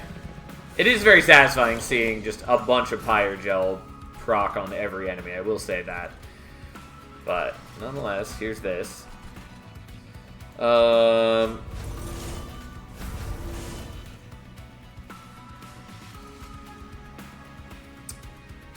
want to move you down to another floor, but you can't really survive long enough to do that, so... Because if I moved him down, then I could have played out the Punk Shredder, but meh. Also, I don't need to worry about Pyreballing these guys anymore, since now the Inferno Room takes care of it. I'll be honest, I meant to play out the Inferno Room on mid-floor, since we drew it so late, and then I just totally spaced. But that's okay. Unfortunately, we just don't draw anything helpful this turn. Which is to say, nothing that gives us shift. Since shift is truly the one thing we care about. Yeah, it turns out Yoga Heart is good.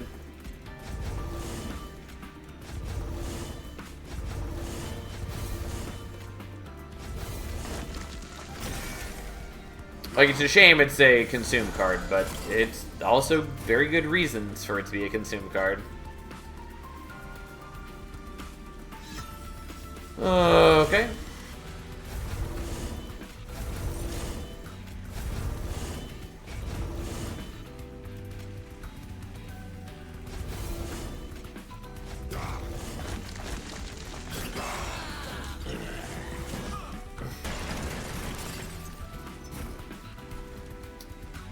Alright, so we don't have anything that has Spell Chain, so...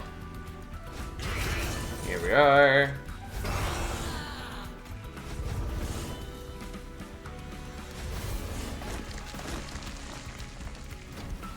Our poor little trample birds. Going unplayed, but that's fine. Oh no, we're giving her spikes. What a terrible future.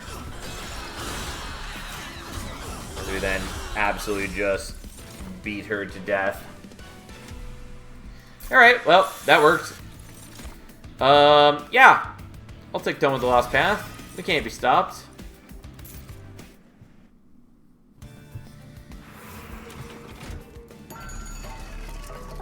Yes. I was gonna say I really was hoping to see Cinder Salve. Pretty happy to see Titan's Edict. Don't care about the rest of these. Actually, I maybe want Crystallized Wing. Okay. So, we're gonna make that deployable. We're gonna merge these. And I have 8 Deployment Ember now. So it's 4 for the Firebrand and the Inferno Room, and then 7, and then 10. Okay. Yeah. We're gonna take this.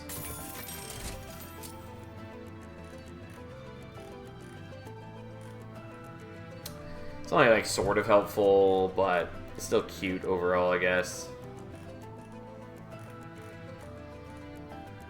Yeah, I'll just get rid of that. There's plenty of other things I'd love to get rid of too. Who cares? As far as this goes, I think we're just duping the Eagle Heart. It's either that or the Spell Chain Just Cause.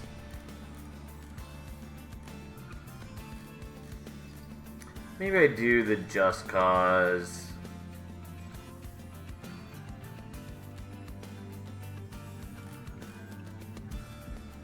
fine. Who cares?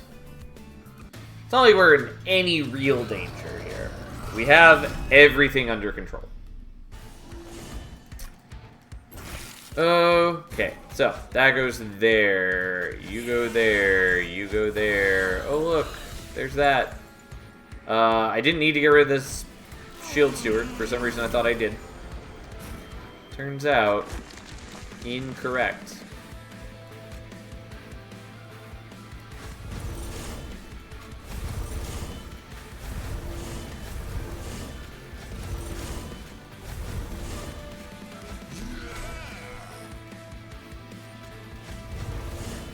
God, she's just gonna get 720 armor.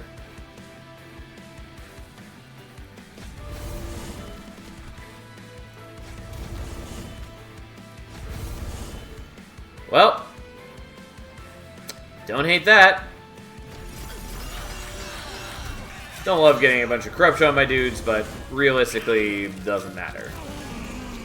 And yeah, Inferno Room does some solid work here. Sadly, can't fit the Punk Shredder as much as I would like to.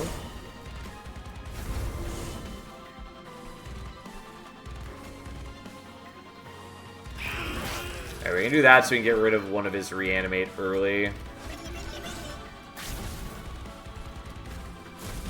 And then sacrifice the poor Punk Shredder.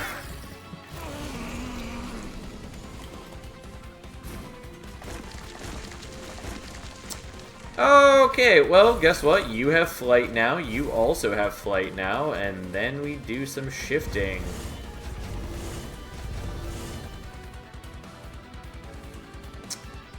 And then we just dance around so that Fel ends up in the proper location. And yes, everyone who's not named Fel is getting closer to death, but that's okay.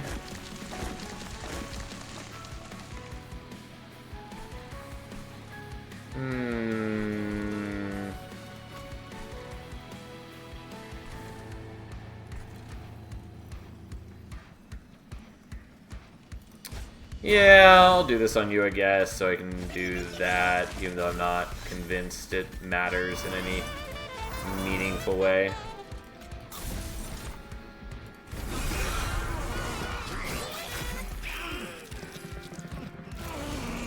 But it just guarantees that I'm not going to get in a situation where I suddenly just kind of die. Sadly, you are going to die unless I do some extraordinary things here. Like, I could fly down the squad, but then we wouldn't have trample, and it's obviously a bad plan.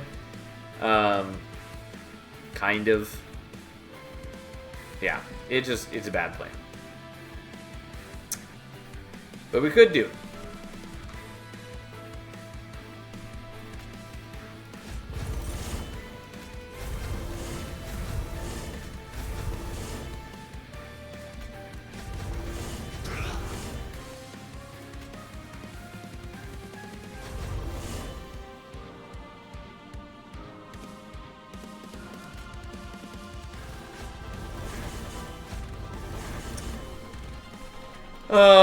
Okay, well, we'll kill one of you, which does actually make you survive. Doesn't really matter, you're just gonna die next turn instead. Still unable to fly to rejoin the team, but that's okay. Unless I really want to give him damage shields, which I don't, and I'd have to give him a lot of damage shields for it to matter.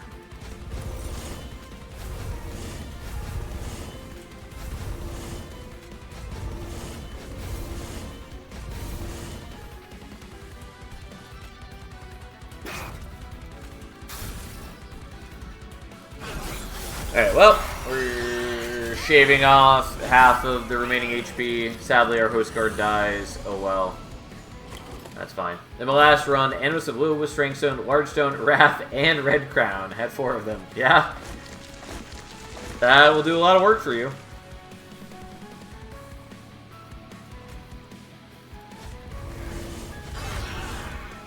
It was silly. I can imagine.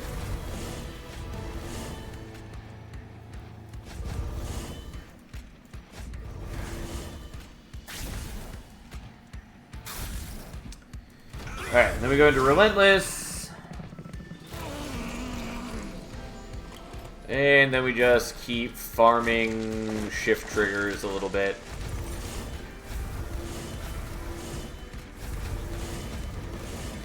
Because what is life without a little bit of unnecessary shifting?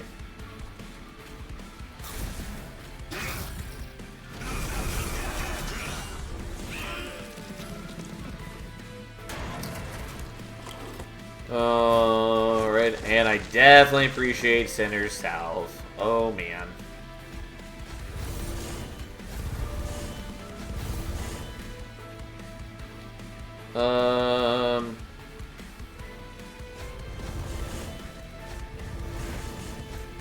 And we let her get another 448 armor, as one does.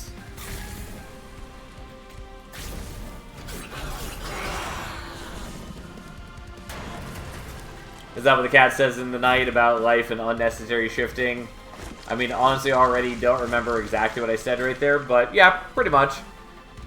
She has a, I've probably said this before, but she has a habit of sleeping in my, like, in the crook of my neck. Like, sometimes I wake up with her there, but mostly she waits till she is sensed that I'm awake and then will seek me out so that in my still groggy state she can, like, lay down in my neck. Also, while we're reading comics, that's where she likes to lay. It's very cute, even if sometimes it is not wildly comfortable.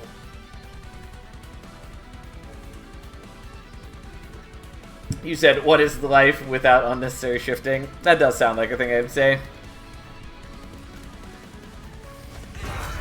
Yeah, sounds cute, but a little suffocating too. Yeah. Oh, whoops. I meant to do the spell chain one. I had the plan in mind, and then I looked away to talk about chat, and then I immediately latched onto the Eagle Heart when I started thinking about it again. Okay, let's get rid of these, and then we do this because it is worth more shifts, and frankly, the Eagle Heart does not matter to us at all.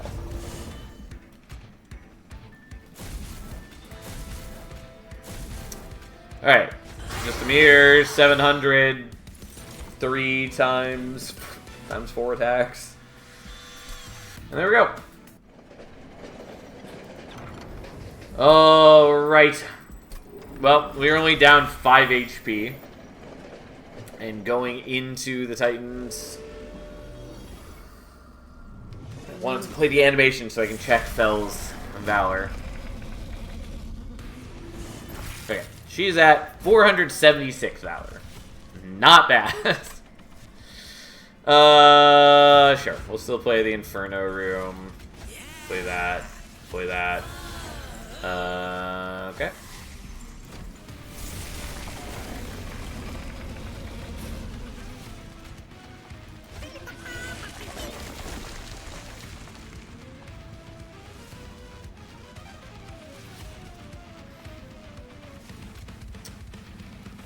A little annoying, because oh no, I still have exact enough if I don't do the Everlasting Light. Well, that's okay.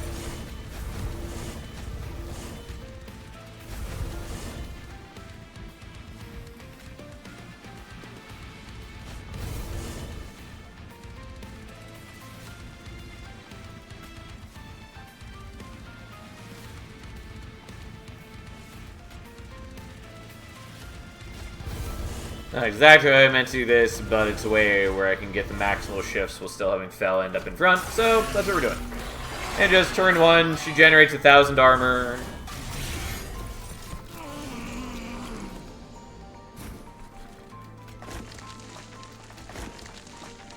Okay, we are going to dupe the Pyrelite, even if it fills me with a little bit of anger.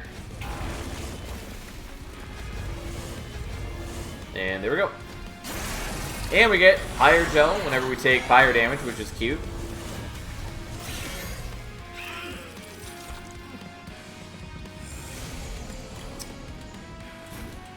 Okay. It simultaneously doesn't really hurt me to take the sap, and also doesn't really matter to play it out because I have enough HP that It doesn't really matter. We'll do it anyways. I suppose I should have done this. I wasn't convinced I was gonna do that, but... Or Firebrand can't go up front without dying. I mean, again, that's what the damage shields are for. It's just, we didn't give Firebrand any damage shields, so... That's okay. Either way, it's perfectly fine with me for Fel to be the one up front. She's way better suited to it right now.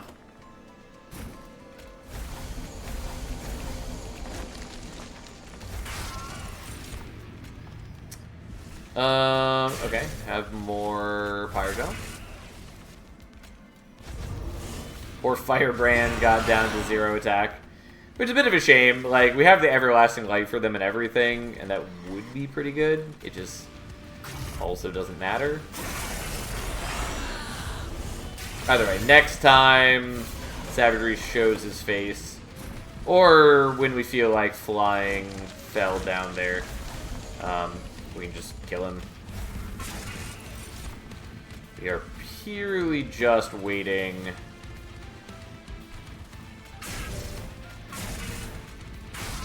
Waiting for Dominion to die.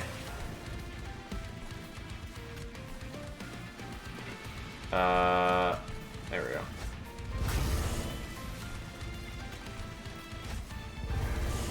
Okay. Sorry, my buddy, you are going to die, but this way I take a little less fire damage.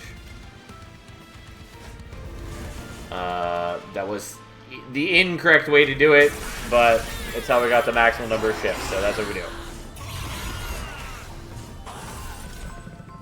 Oh, I did forget that I actually probably wanted the Firebrand alive, because I think their cooldown... No, their flight, we just used their flight. It will not be off cooldown this turn. What am I talking about? Anyways, here we are.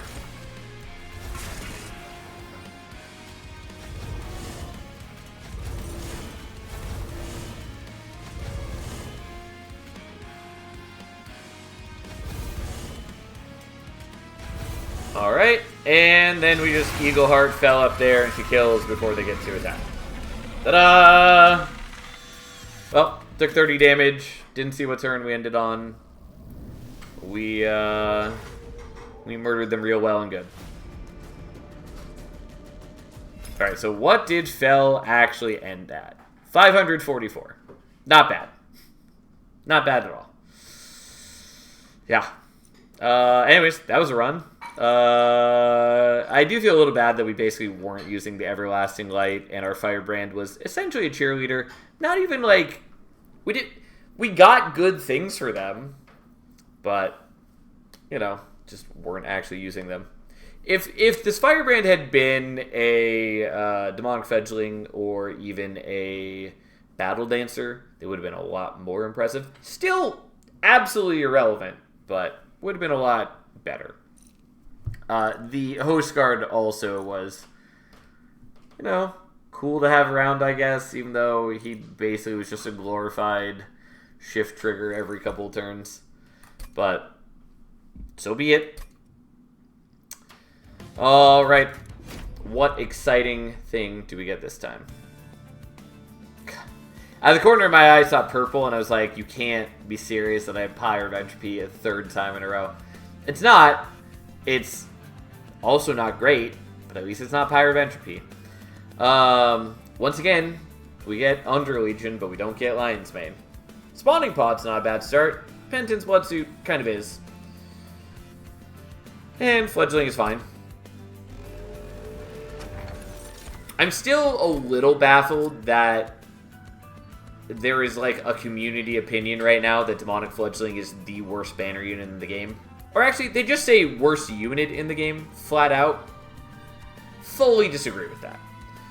Like, I think it could probably stand to get a small buff. I don't think it really needs it. Certainly not a bad unit, though.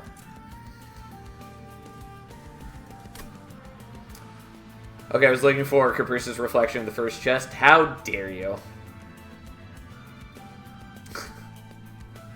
I remind you that you said, what is life without unnecessary shifting? And now you've got Malika's shifting Pyre. How dare you? How dare you? Anyways, we're definitely taking Evolutionary Instinct here.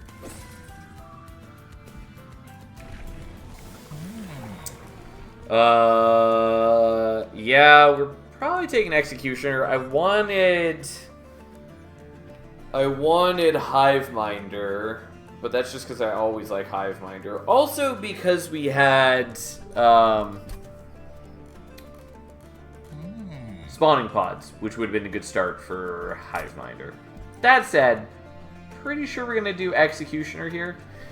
Headspin, also sort of interesting, though. But I think we're doing Executioner. We do have to be mindful, though. We're up against Savagery, but fine. We'll figure that out between now and then. Yeah, we'll figure it out.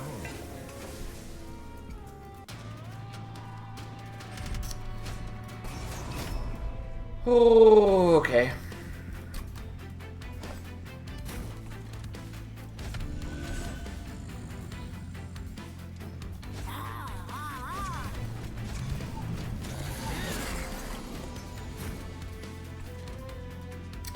Yeah, well, so be it.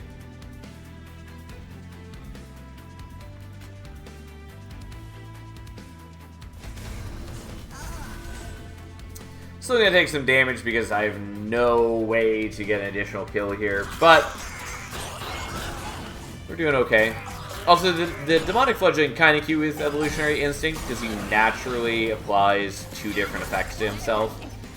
And so if we can just get a 3rd effect on him in any way, he'll get to proc that. Mainly, it means that if we get any source of damage shields, it will be pretty solid.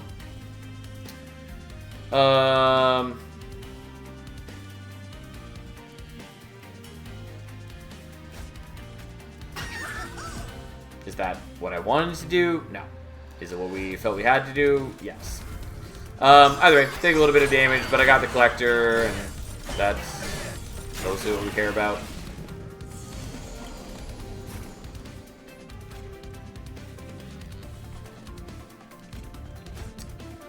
Okay. Would be nice to get rid of one of the Scourge dudes, but honestly not that important to us right now.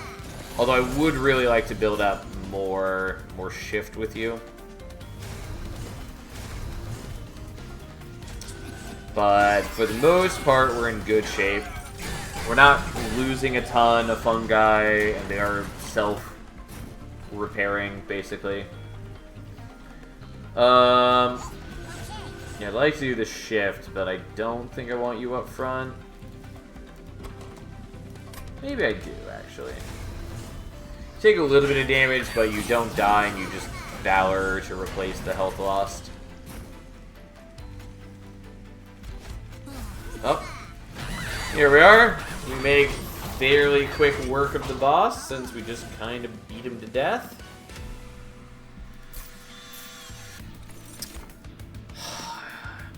And then I almost was able to talk myself out of remembering that we had Malika's Pyre. But nope. Got Malika's Pyre. Everyone's favorite Pyre.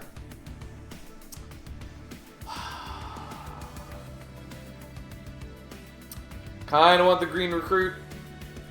Problem is we will run into capacity problems. But I don't know. It's kinda nice. It's also kind of irrelevant. It's kind of nice, though. Hi, cat. Come on. Oh. Just sitting next to my chair, looking out at me, meowing repeatedly.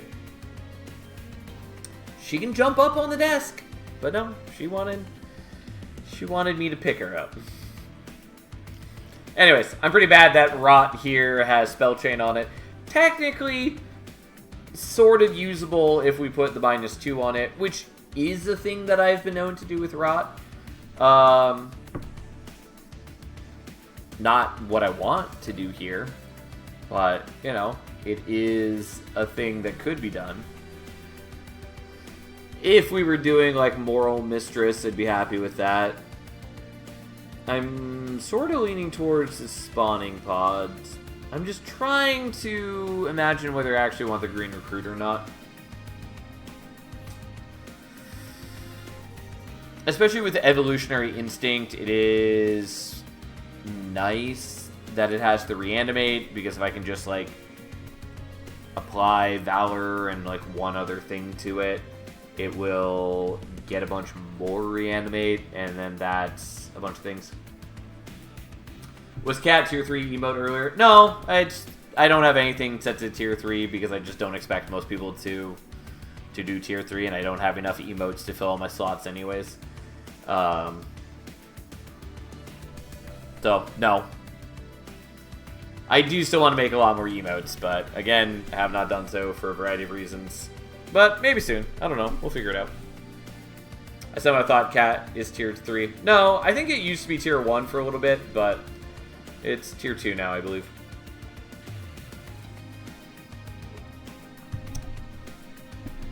I do love it. It's probably my favorite of the emotes that I have. Which, admittedly, there's not a ton of them, but I really love that one. Anyways, I don't know. I kind of really want the green recruit, but there's so many hoops for me to jump through to use it. We're just going to take the spawning pods and live a life of joy and plentitude. Absolutely taking selfless sacrifice. What I really want is a Shield of Wing. That's what I want. I kind of want to go here looking for what's his face squad leader. Honestly, going here though is not bad. Like, I can just buff up the demonic fledgling, who is already doing good work for me. But also there's some good things I can do with the Merchant of Magic, namely putting Intrinsic on Selfless Sacrifice is not bad. I don't know, let's go here, let's figure it out. Yeah, I don't hate that.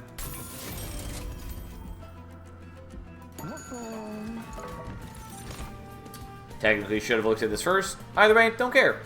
I mean, this Avenger is honestly not bad. Fine. I barely ever use Avenger.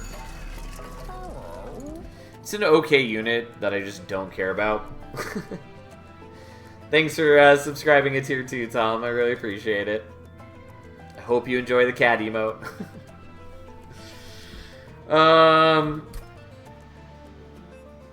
Maybe just give him HP. So the thing is, I'm debating giving the fledgling HP.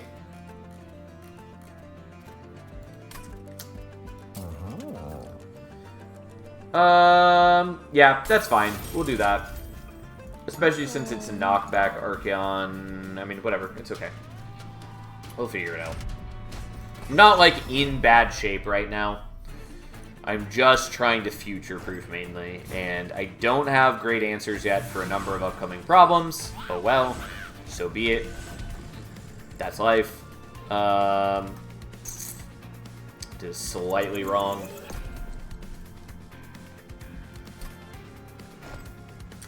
Because I forgot I don't want the Avenger on bottom floor, I want him on mid floor.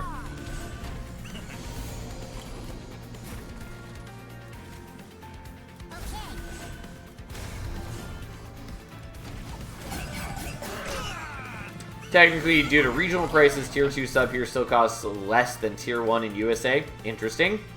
Well, so be it.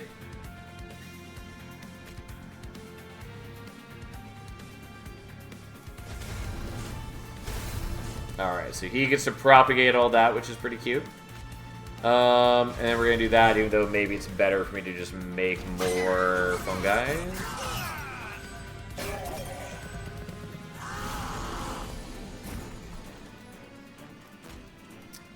I do want to do the spawning pods, we're just going to do this. If we were permascale bullet, I would probably do this differently, but we're not.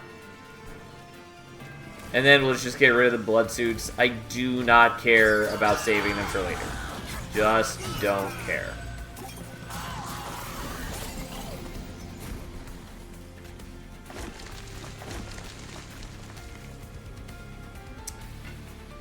Sure, we'll do that. I want to do more shifting, but I just didn't like my options for it all that much, and making more fungi is still quite good for me.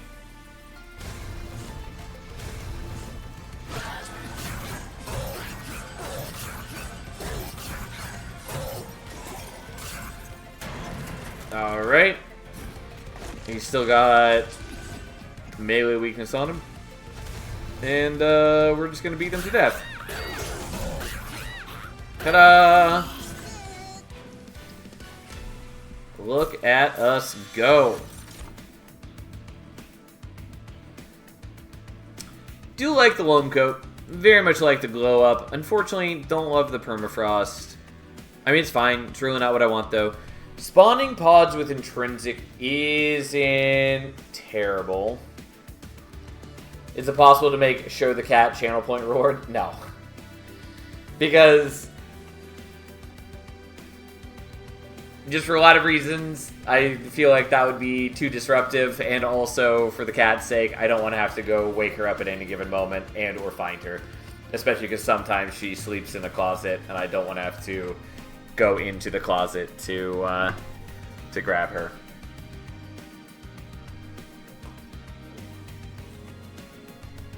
But I do appreciate that you like seeing the cat.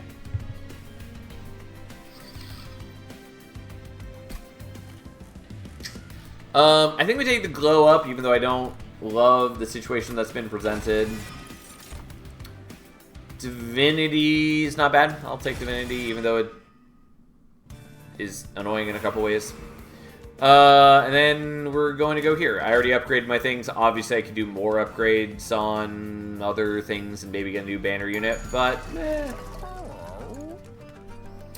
I meant it only when the cat is already on the table below the camera. Gotcha. That does make a lot more sense, but ooh. Yeah, I do kind of like the Hall of Mirrors situation.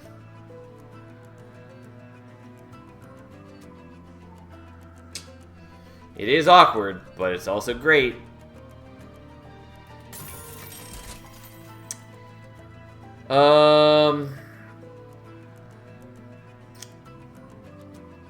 I mean, it does cause some problems, kind of, but we're doing this. Ooh. Definitely not what I wanted. It is interesting. We're not going to do it, though, because I really want to do deployable in the Hall of Mirrors now. But here we are. Wouldn't hate flight. Unfortunately, that's probably a no. I mean, like, Savage Heart going on the dualism, like, Demonic Fledgling is not bad. It's honestly, like, probably what I should pivot to.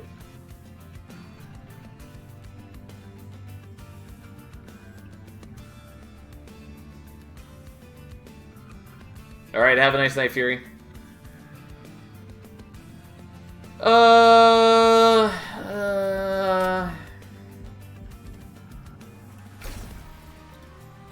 Fine.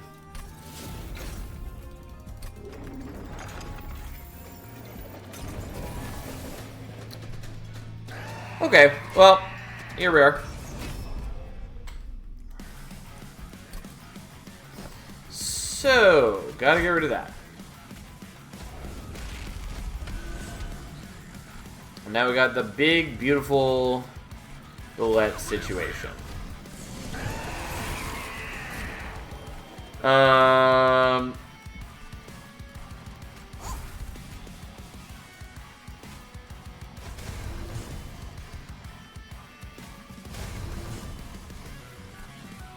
Yeah, I'm not making any fungi here yet. Oh well, that's fine.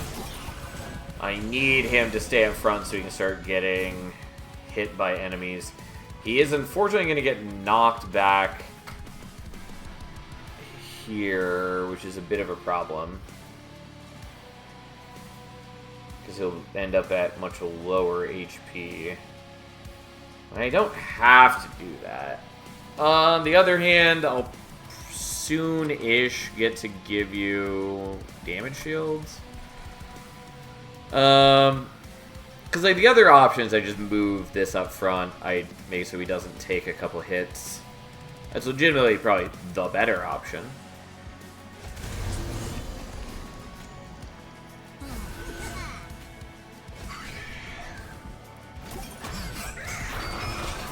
Alright.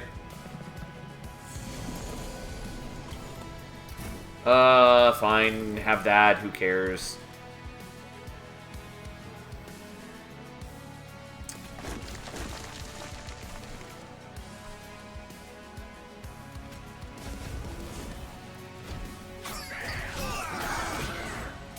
Unfortunately, the fledgling doesn't have multi-strike, but that's okay.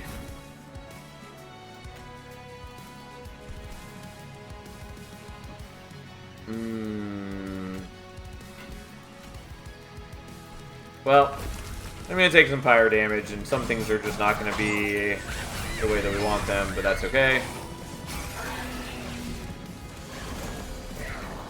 It's not a big deal overall. Although I don't want you to die, but I really want you to be up front, so that's disappointing for sure.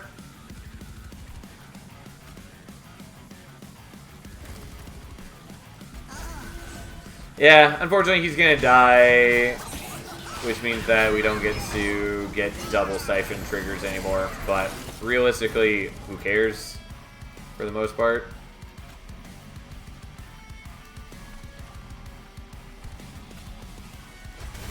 Yeah, I was pretty sure just with a little more damage shields, he would get the kill.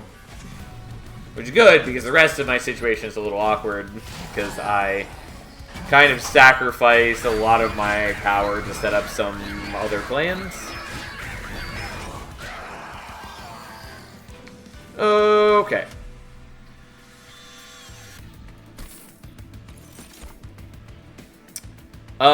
Yeah, we are absolutely taking Sanctuary. Tone of the Last Path also is quite good for us, though, but we're taking Sanctuary.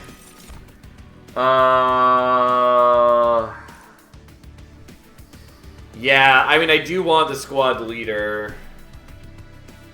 Although that does cause a number of problems for me.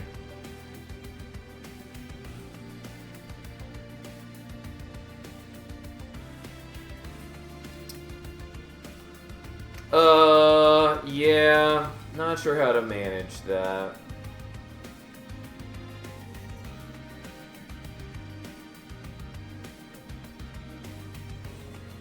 Okay, well, we're taking the squad leader, one way or another. That's what we're gonna do.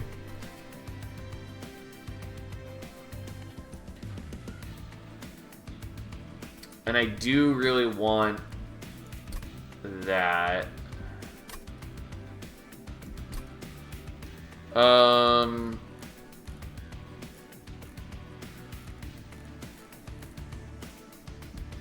But I also need more Ember. I guess for the moment we take Ember and we'll figure it out.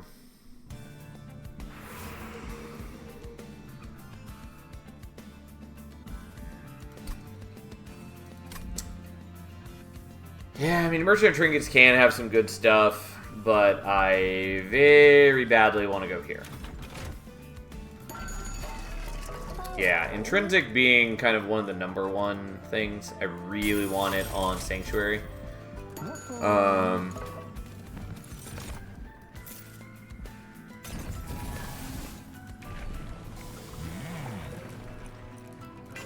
Okay, Executioner 2. I kind of just want -2 on that Divinity. Sure. Feels like a bit of a waste, but we're doing that. Also would have loved Spell Chain on the Glow Up. Oh well. But yeah, we have issues that I cannot solve adequately. Because unfortunately, Bolette is 3 capacity. And that presents a number of problems to me. Namely that I just can't put the squad leader on the same floor as him like I would desire to do.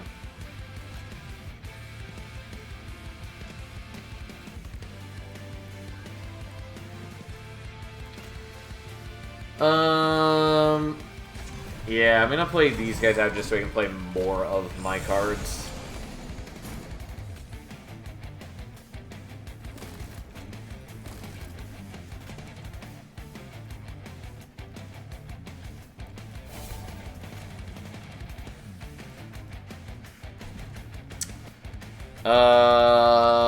Yeah, kind of.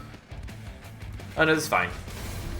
Trying to get him to propagate, but for some reason I was thinking that he already had Valor, didn't have Rage, but that's the opposite. And so it works out, no problem. Okay.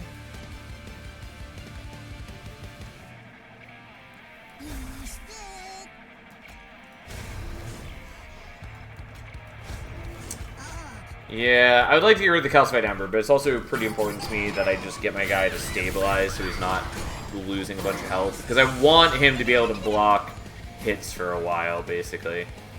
Because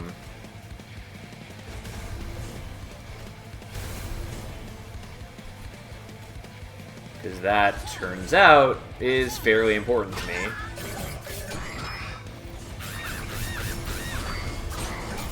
Because I just wanted to build up as much rage as possible.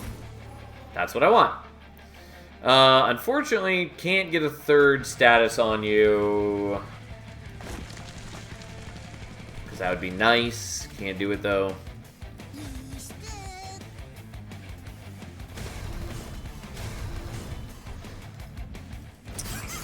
And up here, we're just generating a big, giant stack of fungi, which is why it's a shame that we can't get the squad, the leader, onto that floor.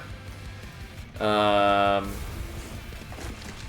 I just don't have capacity to do that, because Bullet is too thick. But if I could, what a world it would be.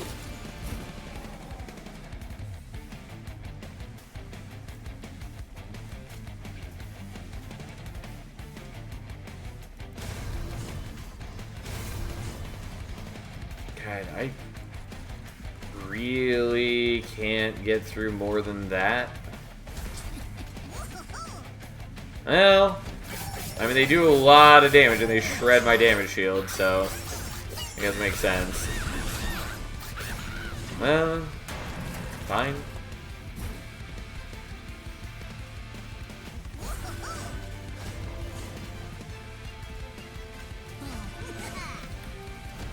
I mean, I do have a big block of stats here, so yeah, unsurprisingly, it still works out. Especially because, like, even though they're going to kill some of these, the moment we kill one of these guys, we get to spawn 4. And with both bullets giving extra HP per stack, that's a huge swing in power.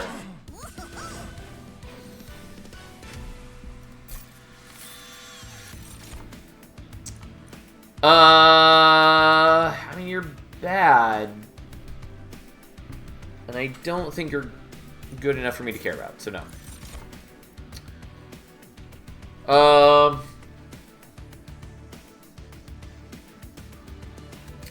Yeah, Holy Stone is not what I want, but I will take the Deadly Plunge.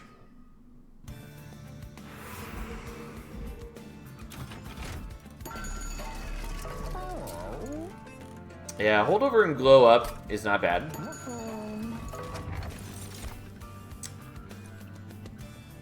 Yeah, I'll take Pyre Tap, I guess. I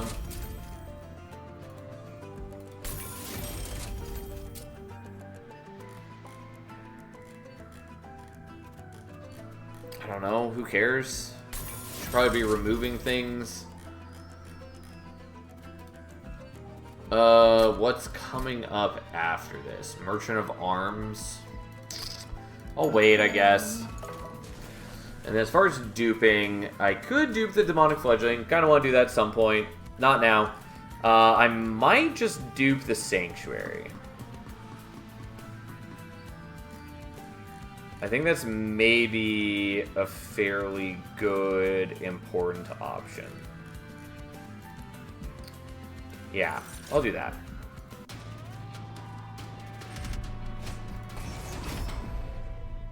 We'll see. We'll see what happens.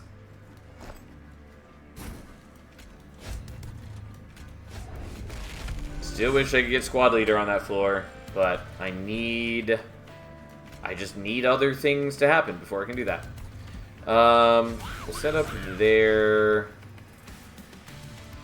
And then just do this again, I guess.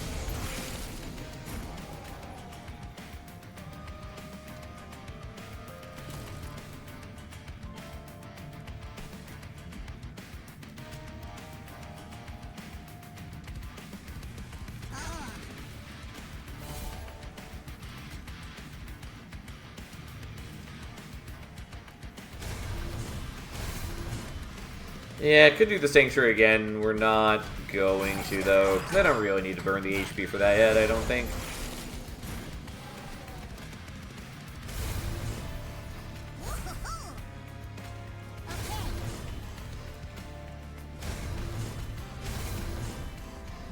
Alright, well, he's a pretty beastly unit at this point. Okay.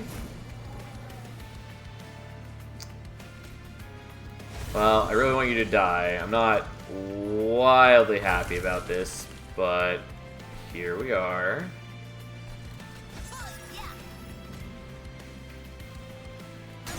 Fine. I'll burn some HP so I can start stacking up a little better.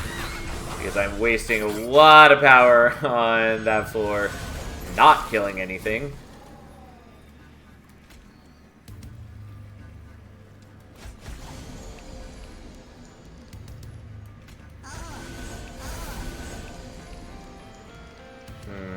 Yeah, I do less damage to you this way, I'm pretty sure. I'm going to take a lot of damage at this rate, though.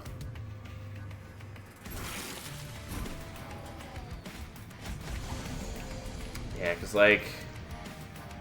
I mean, I should survive, but man, is that bad.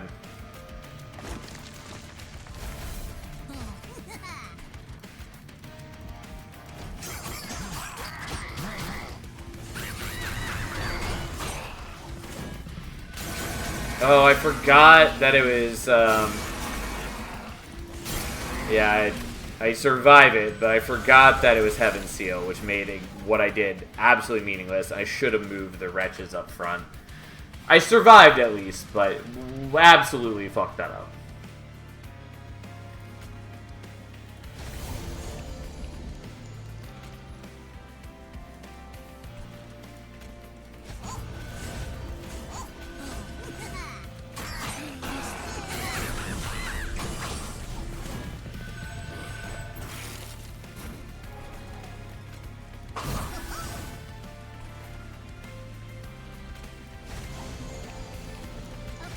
Yeah, not wild about having lost most of my health.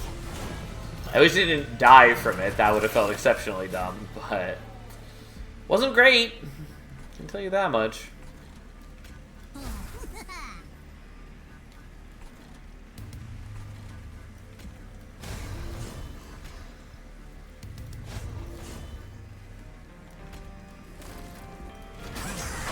Alright, well, at least for the boss, we should be guaranteed to kill them, basically. Like, they make pretty short work of the fledgling. Technically, I could have moved units around a little bit, but should be fine. Because every time they die, they're going to give us so many fungi. And we already have a lot. So, here we go. So we very much outpaced them. Even if they could get through all the damage shields that we set up, which they can't.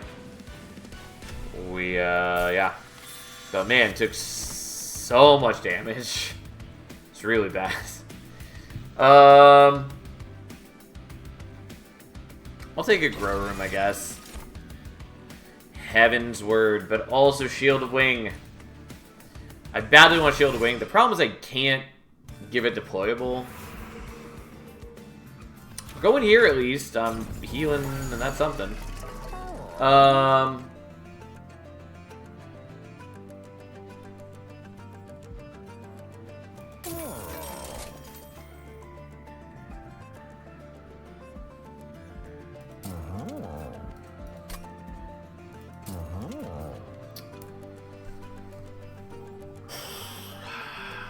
Maybe do Grow Room deployable.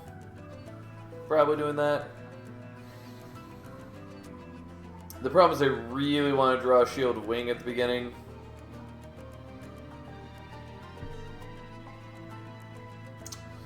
The other problem is I was really hoping to get like Exile's Diadem here. And I didn't.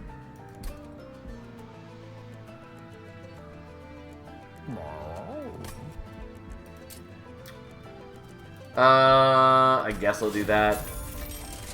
Could also take the Void Armament to combine with the Shield Wing, but I think that's largely unnecessary.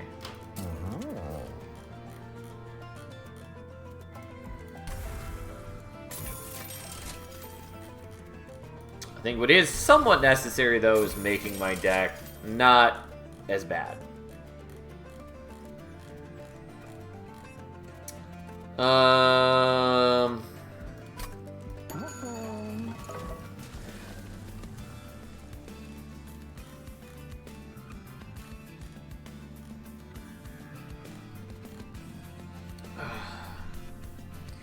It's probably worth just duping the Shield of Wing so I can draw it more frequently. As much as I don't love doing that, it is quite good for me.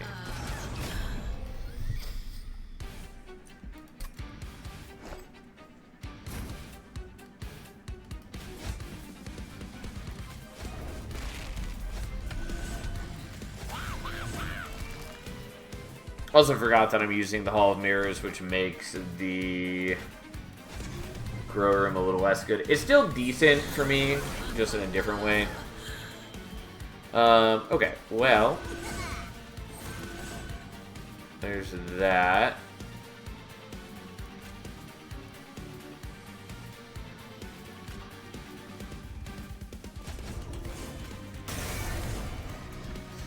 Alright, burn some HP, didn't love it, but fine.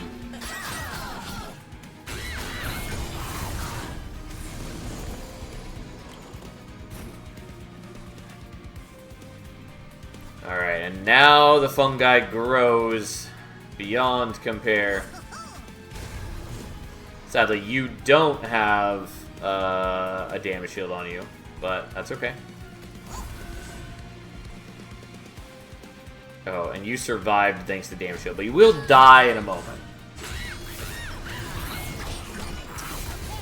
I'm glad I put the blood suit on you because I thought it was a little unnecessary, but turns out actually much better than I was thinking it was.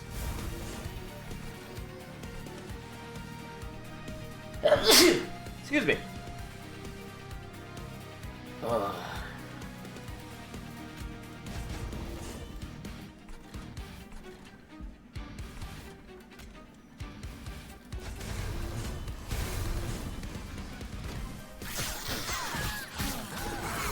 Yes, make them grow. My deck is an awful mishmash, but it's getting better.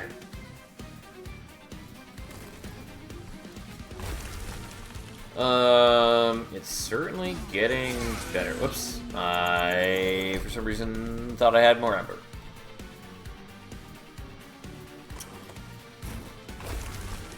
There we go. I just don't really want to be burning HP that I don't have to be burning at this point after I took 64 damage on that fight. At least we healed a little bit after, but still not great.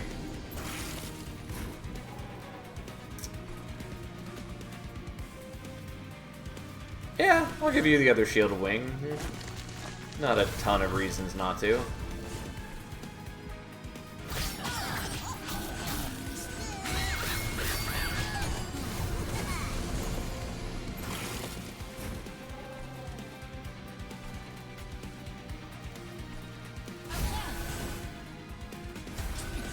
Although, unfortunately, I am depriving a lot of the kills from going to this floor, which means that we're not generating nearly as much fungi power as we want. Like, there are things where we can maybe draw to change that, though.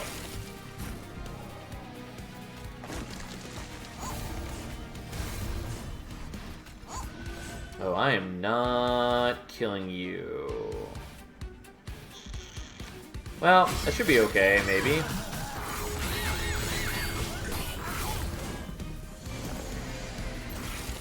Since we're now here and we have tons of damage shields and all that.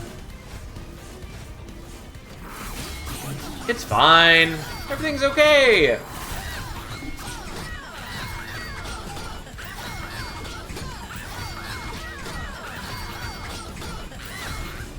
Okay. Look at us go. Tome of the Lost Path is one of the things I wanted, although I would very much prefer that it had intrinsic instead of just zero cost. We're going to, I think, take capacity, even though the draw would really be appreciated. Yeah, I think that's just too helpful for me to avoid, although now the grow room doesn't matter tons. Yeah, let's go here.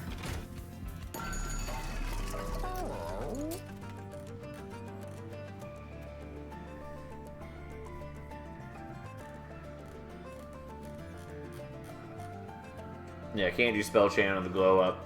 For some reason I was thinking that I could. Don't really need holdover.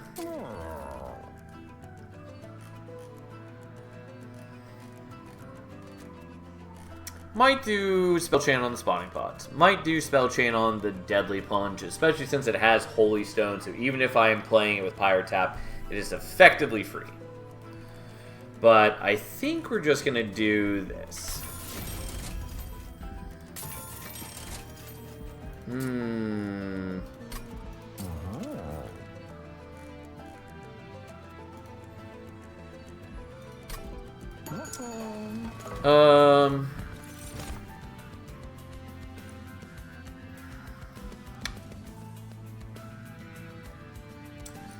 I actually probably should have done spell chain on the Tome of the Lost Path, but I really want intrinsic is what I wanted.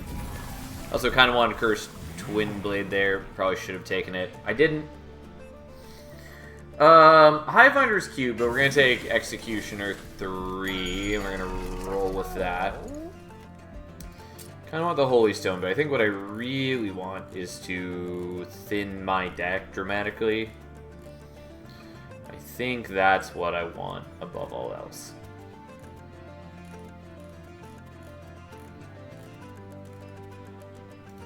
Okay. They are zero cost, but they're also worthless. So let's get rid of those. And that's as much as we're doing for now. Don't love you.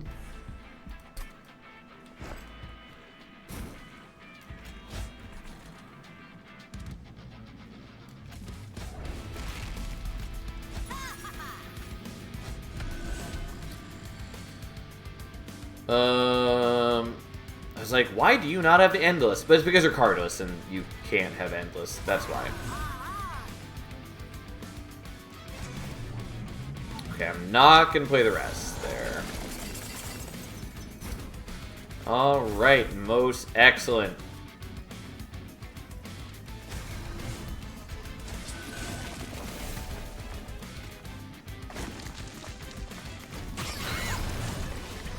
Okay.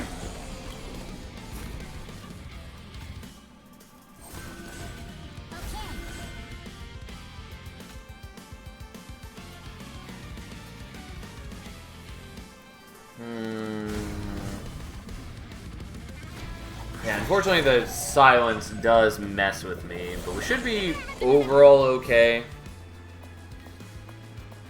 Yeah, there's no way I'm getting that collector, but oh well.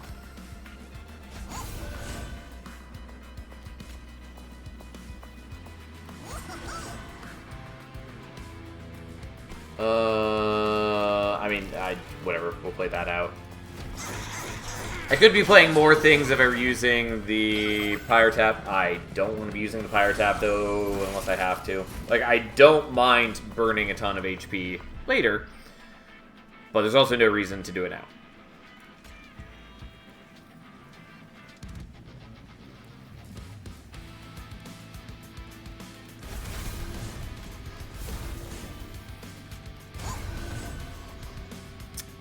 Alright, bit of a waste. That's fine. And yes, I know I'm no longer building up a rage on him. That's okay. He's got plenty of rage now, and so we're just trying to play a little more cleanly. I mean, I guess I could probably put him up front currently. So he's got the damage shields and all that. And we still have trample, so we're killing things whether they're hitting into the shield or not.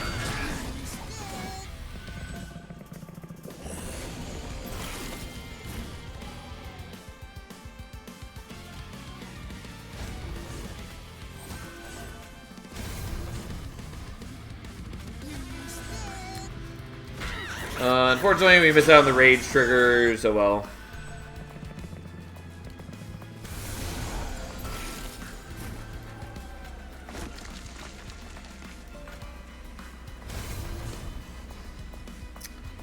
But we're doing alright, generally speaking. Well, our deck is definitely coalesced into something much more reasonable. Still has some awkward features to it, but it's certainly a lot better than it was.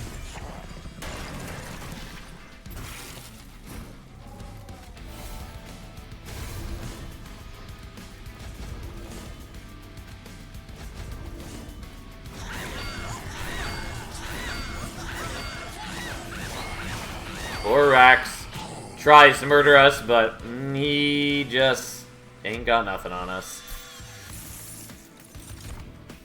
I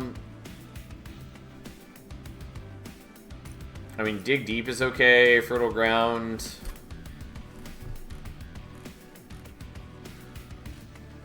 I don't know how many cards I'm actually consuming. I've got a fair few.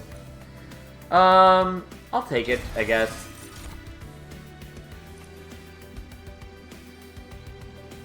I'll skip on those.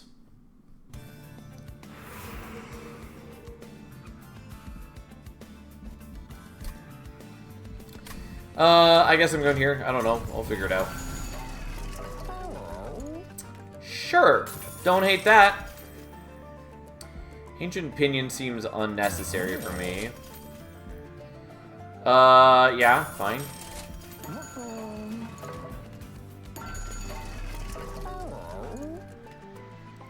Yeah, unfortunately, since I didn't do Spell Chain on the Tome of the Lost Path, I can't dupe the Fledgling.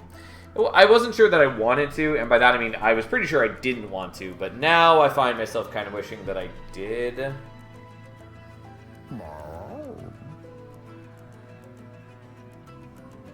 But that's just not happening.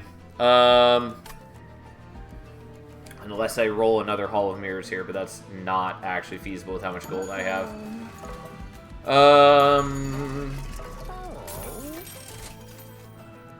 Honestly, don't know why I re-rolled, but I did. So, we've got a number of options. I kind of want to do the Glow Up. I think, honestly, maybe just gonna do the Sanctuary. Yeah, that's fine.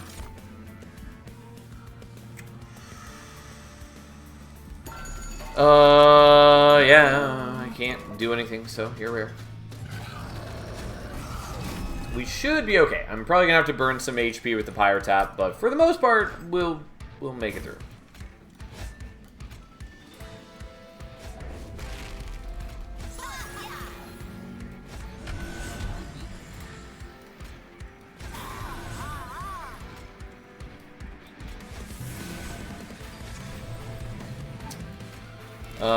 I guess we'll do that and just let him go.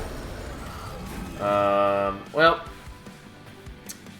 hoping we would draw a little differently.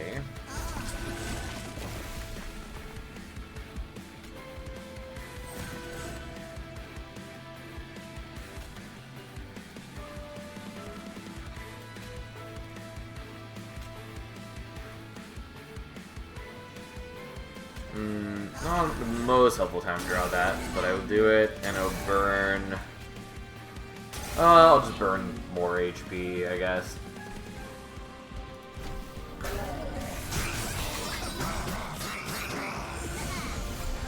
Because there's going to be a lot of sweep dudes, and so I need the damage shields to last, kind of.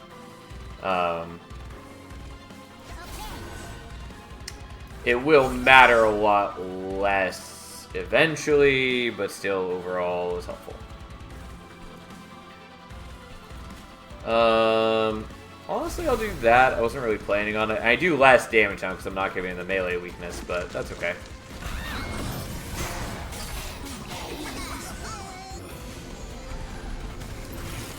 But yeah, if I get to a point where I'm not benefiting from the... If I get to a point where these guys die and I no longer have the trample, they'll be okay because I'll have enough HP that the Shield of Wing will just murder everything.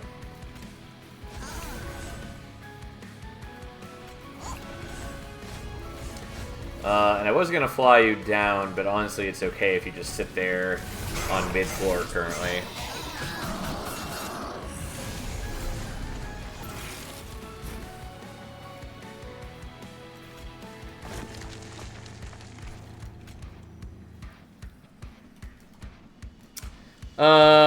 Okay, here's the deal. We're going to just explode you.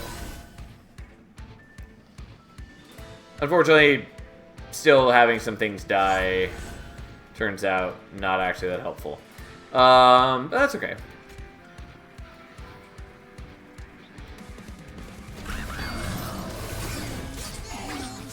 I mean, again, one way or another, trample or no, we're still killing just as is. Because we are truly a monstrosity.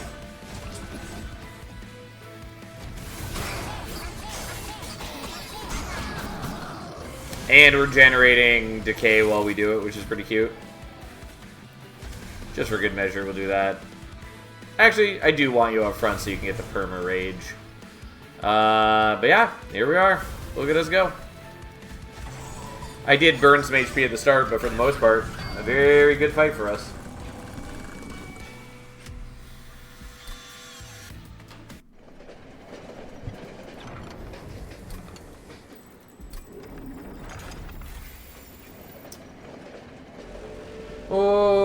Okay. Time for the Titans. I mean, this should be pretty easy. Like, the only bad part for us is that, you know, turn one, there's nothing to kill to get the Siphon procs on. But aside from that, it'll be okay.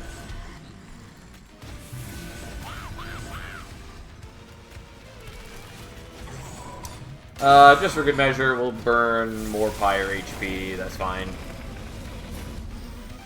Okay, so let's move you down here.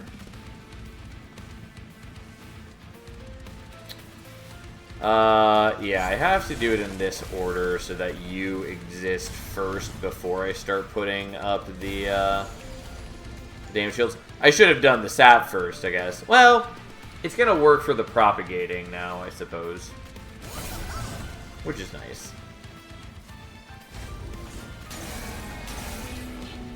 Alright, well. Sadly, don't have the Shield of Wing, and don't have anything to kill this turn, but anyways, pretty good. There's a Shield of Wing.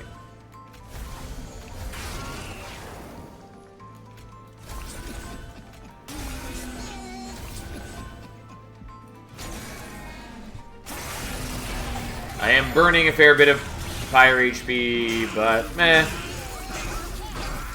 Who needs it, really? God, I just gained hundreds of HP with that turn.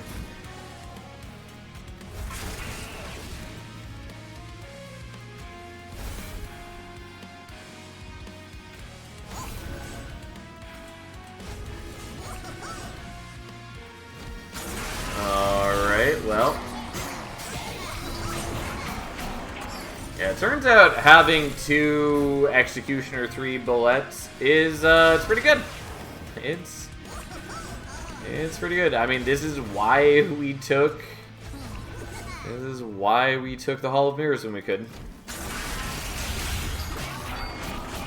Our Demonic Fledgling is no slouch either, mind you, but he's definitely not the star of the show any longer. Obviously, we could have like built around him more, and I could have even used the Hall of Mirrors to make more Demonic Fledglings, and that would have been pretty good too.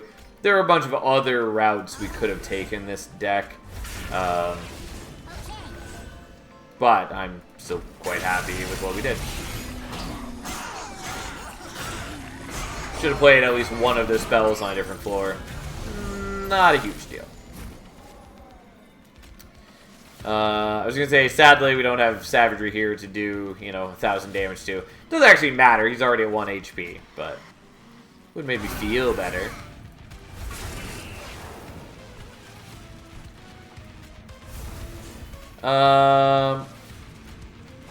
Okay, so here's the deal. We're gonna move you so we can just take less pyre damage.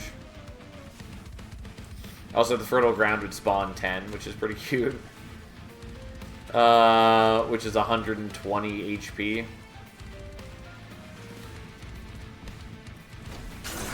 I don't need to, but I do kind of want to.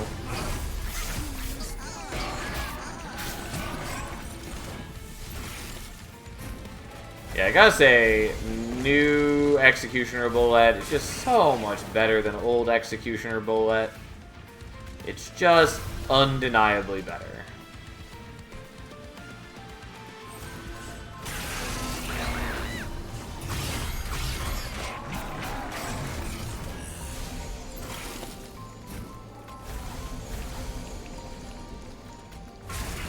Okay, there we go. That's all we need to kill you.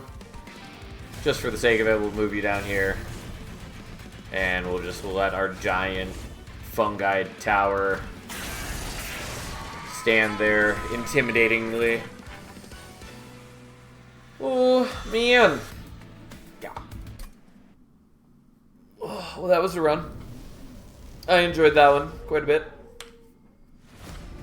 Okay, we had our clumsy moments. There was that one fight where I took, what was it? There we go. 64 damage because I really messed up. Really glad it didn't kill me. Would have felt bad to lose from just not paying attention. But that's fine. We went down to, I think, 8 HP, and then we recovered from there, and that was fine. Anyways, let's do one more. I should probably stop there because it's 2 o'clock, and I do have things to do tomorrow, but we'll play one more. Don't love Pyre the Minion, but that's okay. Pyre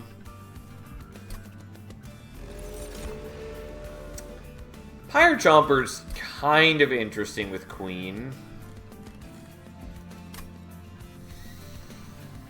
I don't think it's what we really want, but it's kind of interesting. Also with Cleave, we maybe want to go Royalty Queen, even though I so rarely care about that. I don't know. Kind of want the Pyre Chomper. It's just most of the time I don't care, but like the March of Shields are good, especially when I already have a shift unit and, it's banished.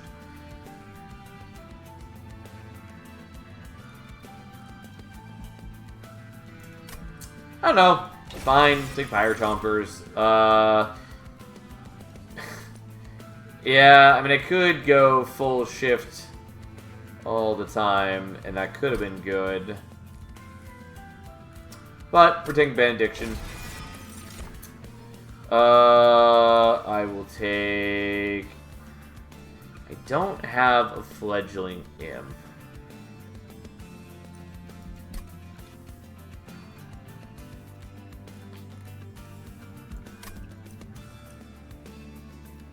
Still take the Horned Warrior.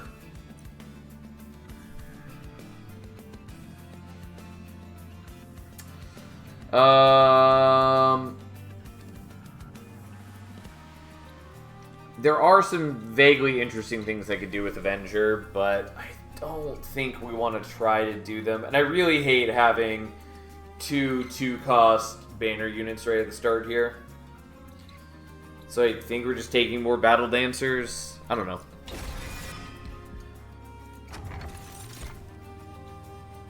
Yeah, I'll take Split Anvil.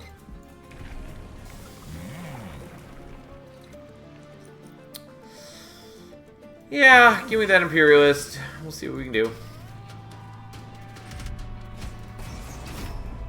Split Anvil is less good with Imps, but still can be good.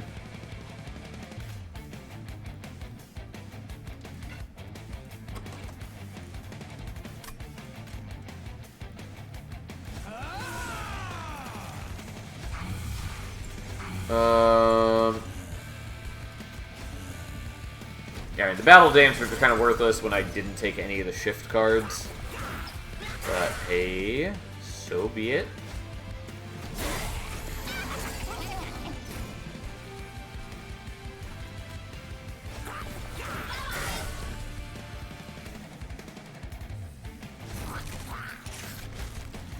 Well, I have a bunch of Ember that I cannot do anything with.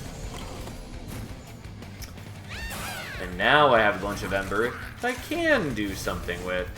Yeah, fine, I'll take the 1 damage. Also, I should have put the Imp up front. I just wasn't paying attention that would matter.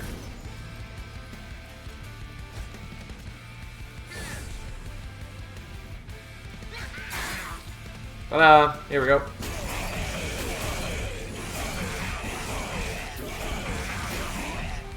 Ta-da! Okay.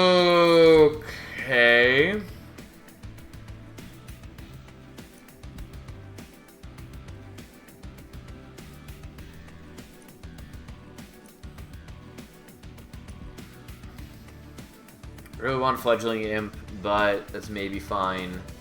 I will skip this. I will skip this. I mean, I could take Imprisoned Zephyr. Legitimately not bad when I've already got 3 Battle Dancers. But, no.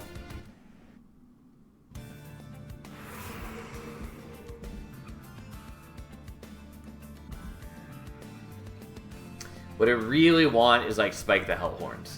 That's what I want. And Endless. I want Endless. Yep. We'll take a Firebrand. It's a little awkward, but I'm still gonna do it. Okay, so I kind of want Titanite. Really want to just reroll, though. Yeah. So, in a world where we have the Firebrand, I'm weirdly gonna do Endless on the Pyre Chomper instead of the Welder Helper. Should I? No, but I did. So be it.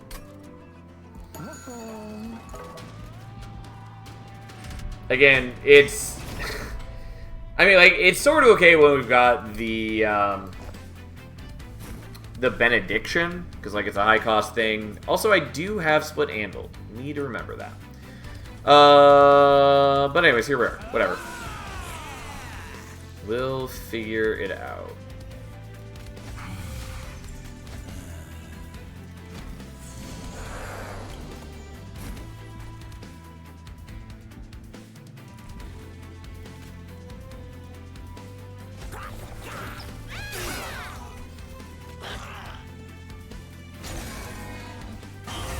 Oh, I already forgot that I have a Split Anvil, even though I just talked about it. Alright,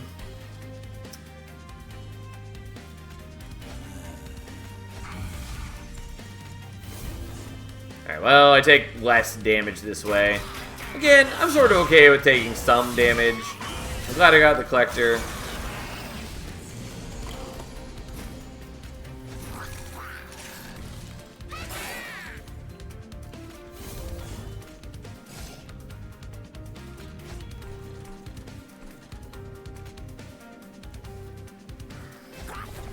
Sure, whatever. So we toss you. We play you. And we live a life of untamed joy. Is our deck a little bit awkward at the moment? Yeah, undeniably. But so be it.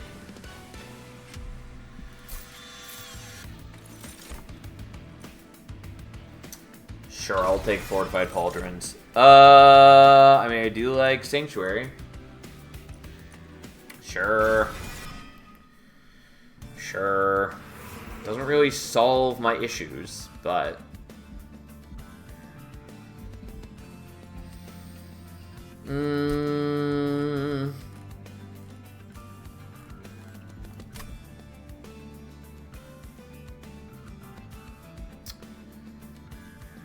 I mean, there's a lot of things I want, but we're gonna go here first. Yeah, okay.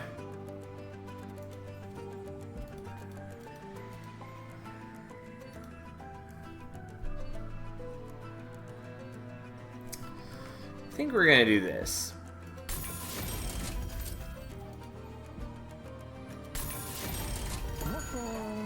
Maybe I shouldn't have done it quite like that. That's fine. Death's Dancer. Unfortunately, didn't take any of the shift things available to me.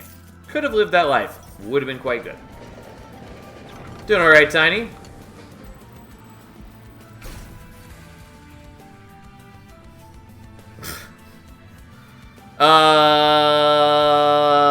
This is a bad play. Still probably gonna do it. Just because it's fun, but now I have lots of other problems to deal with. And ultimately, my wave clear is bad. Like, because what I need to be doing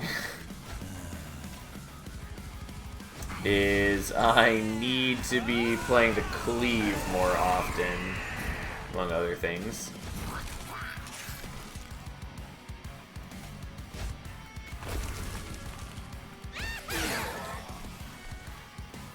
Also, by killing things with the Queen Sweep, I am getting less procs of the Revenge trigger, obviously, which is not incredibly helpful.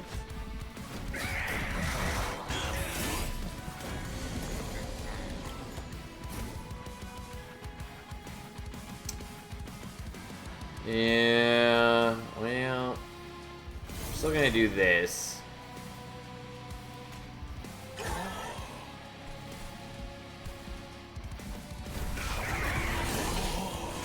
Unfortunately, I didn't have the Pyre Chomper that turn. Now I have the Pyre Chomper.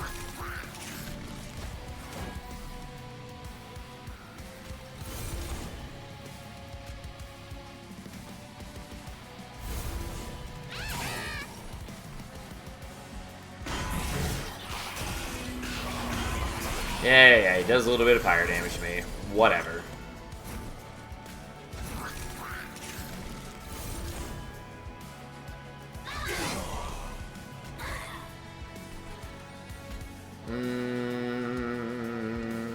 Sure, we'll do that. We'll take less fire damage this way.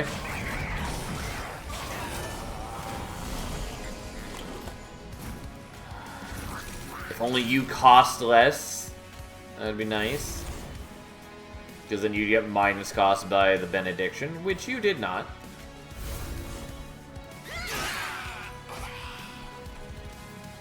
Oh, whoops. Here we are. Triple freaking stack spell chain. Yeah, it's a lot. Anyways, what I meant to do was not that. I meant to do that, and then this so you can get the kill. Actually, I'm sorry. I meant to do the cleave here. Doesn't matter. It's fine. We'll just do the cleave here.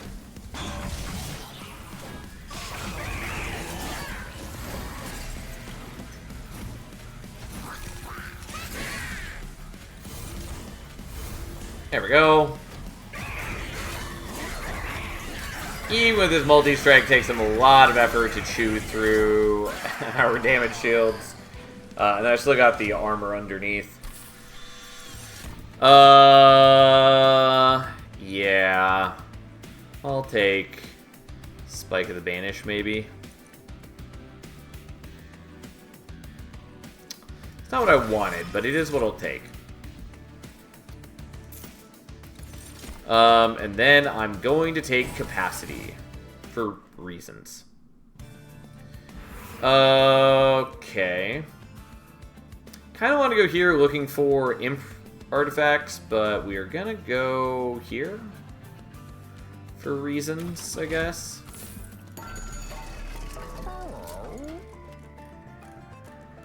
Don't know that dualism really matters for you.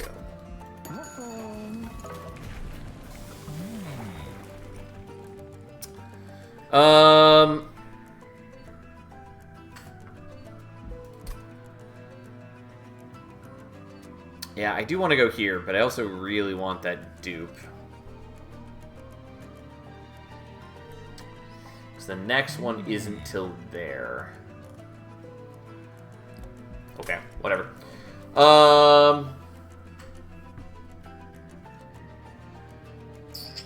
Might want the Imp Parade. I kind of wanted Royalty, but realistically, Royalty is still bad. I think we just want Imp Parade.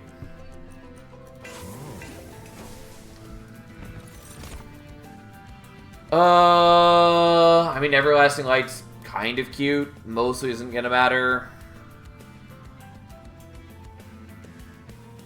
Pretty strongly isn't gonna matter.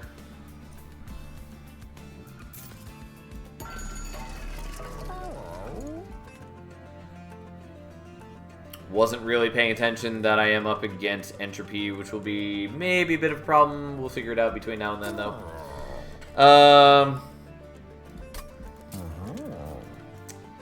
Don't really need Titanite. What I want is Multi-Strike. Titanite still may be worth it, though, in case I have a bad early draw, but I'm pretty sure we're going to thin the deck enough that that doesn't matter. Well, I was going to dupe the Pyre Chomper. Don't have to dupe the Pyre Chomper now.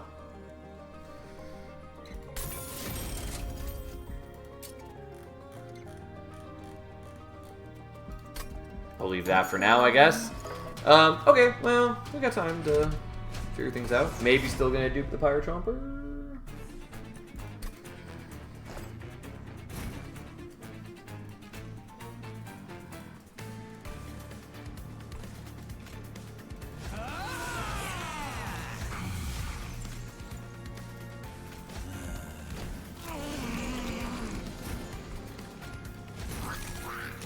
Okay, so now I spend even less Ember on things.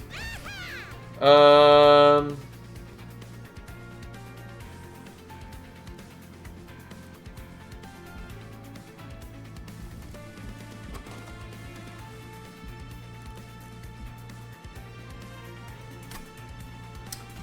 I'm gonna just do this for 28 already. I kind of wanted to wait until I had my other Pyre Chomper, but that's okay.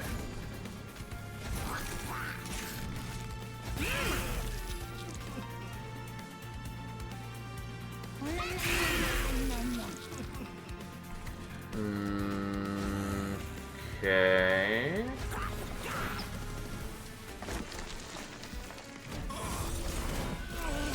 And having a little bit of corruption on you just also triggers your revenge, which is not the worst thing that's ever been known to exist.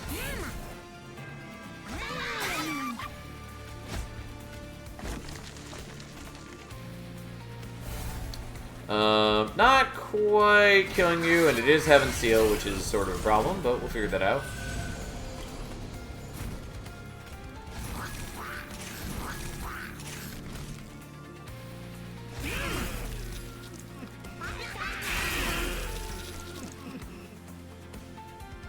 Yeah.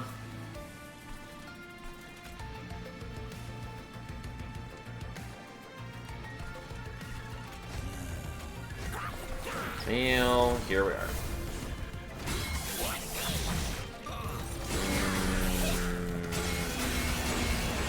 Ow, there's so much damage by letting that one guy through.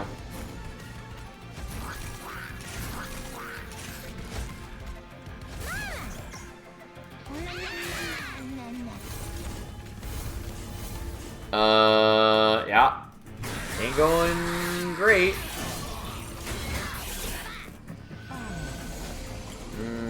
I mean, we should kill Corrin, no problem. For any number of reasons.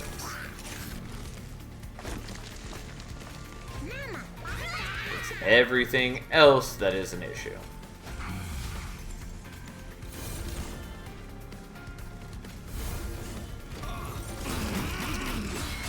I just figured I would give them some support so they could at least kill off the corruption dudes there. Yeah, needed these cleaves on other turns. But, here we are. Well, this was a bad fight for me. Like, I'm not wildly surprised. My defense is way better than my offense. Which is probably why I picked up the spike. But, I still need more than that.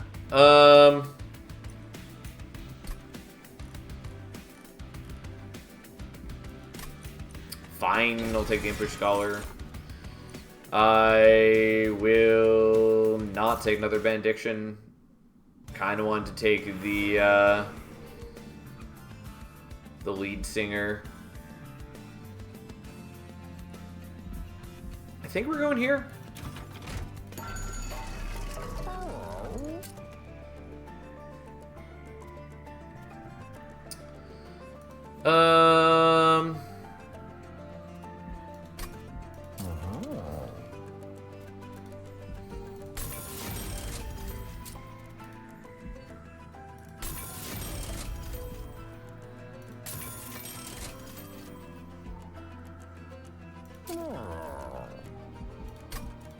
I could do Holy Stone here.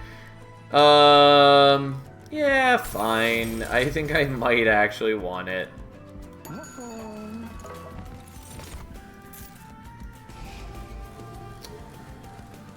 Yes, please rid me of a little bit of chaff.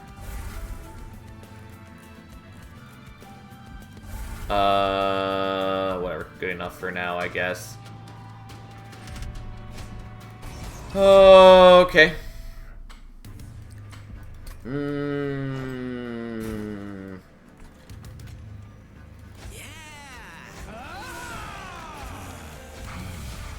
Alright, well, so be it. We'll sacrifice them and just accept that.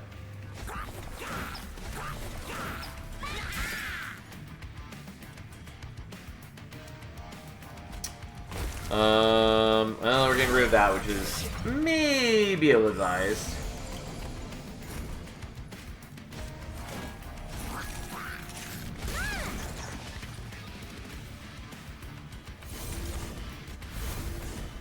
And I can't play out the Sanctuary yet.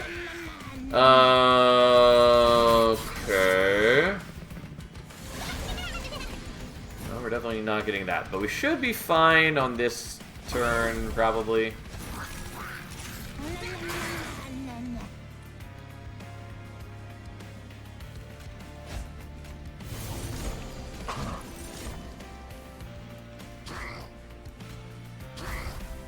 Yeah, I don't get to play out the second Benediction, but I don't totally need it. Again, the Firebrand is not the ideal thing right here, since I'm not actually using its Revenge trigger all that well.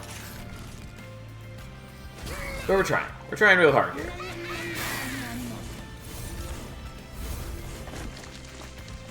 At least I'm still generating some amount of Valor.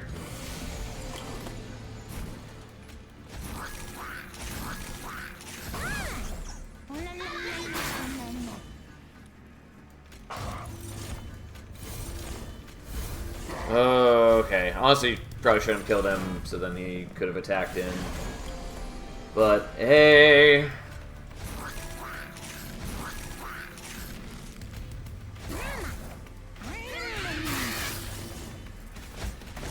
Okay, don't have the cleave this turn, but we got to a point where we don't need the cleave, basically.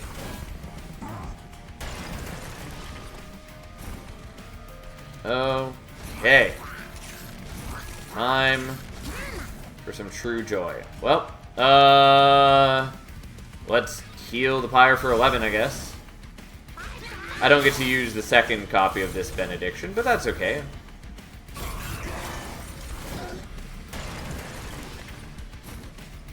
God, I still this horned warrior here. Oh, poor Quoto. You know what? Technically, I can have you too. Ta-da!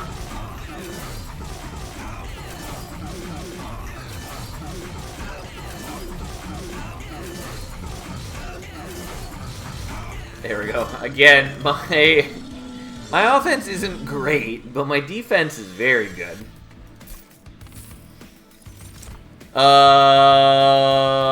Yeah, I guess we'll take the important work. Wings Radiance is kind of cute, but we're not going to take it.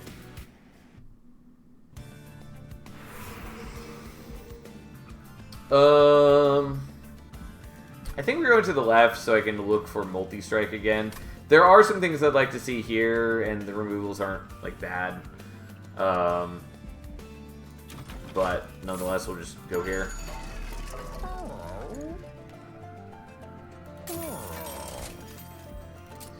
Okay. Take multi-strike. I guess I'll take dualism. Just so I don't have to keep hunting for things. So we're not going to do the Bloodthirsty Blade. Well, could do Bloodthirsty Blade with Queen. You know what? It's a little weird. I'll take it.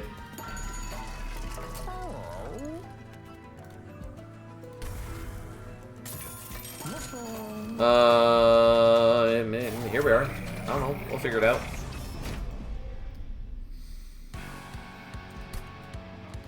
Okay.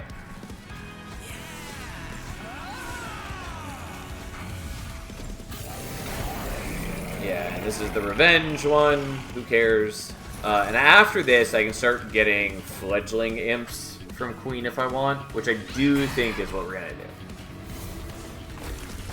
I think that is just profoundly the correct choice. Just to make my offense a little bit better.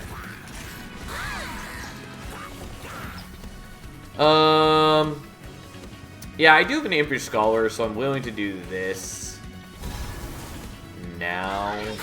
I'm gonna not play out the Sanctuary, though, so that I for sure get the correct one back.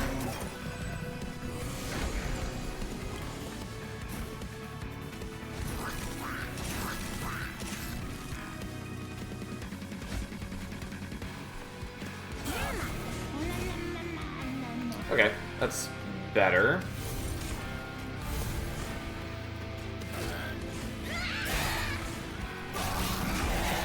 Sadly, haven't drawn into the Bloodthirsty Blade yet, but not a big deal. The main thing is we're not just outright dying. Yeah, I did forget to play out the Impish Scholar, but that's fine. We'll do that right now. And do that for a whole bunch more.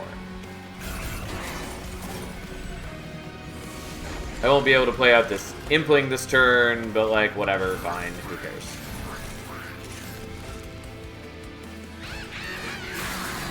Yes, feast upon their flesh.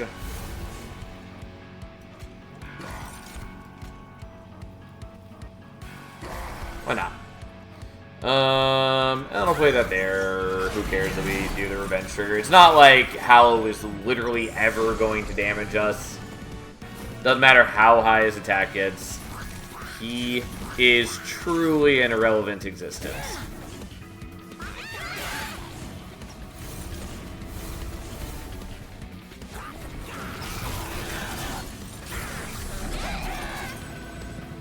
I mean, even with how many attacks we're weathering, still have 15 damage shields here, 152 Valor. Queen in the back is stacking up a little bit of armor, or was, until I overwrote her armor with the Bloodthirsty Blade. And she's got 24 damage shields and growing, so here we go.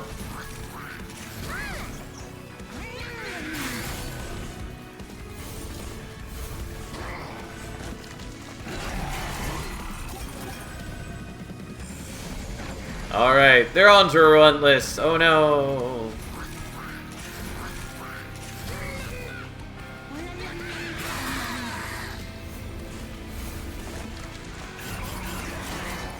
Well, I'm glad that we've sort of stabilized. My deck basically just does the same thing every turn. It is good that we've gotten to a point where that is enough. Endless on that Impish Scholar, we can heal up to the moon. I was thinking about it and considering it.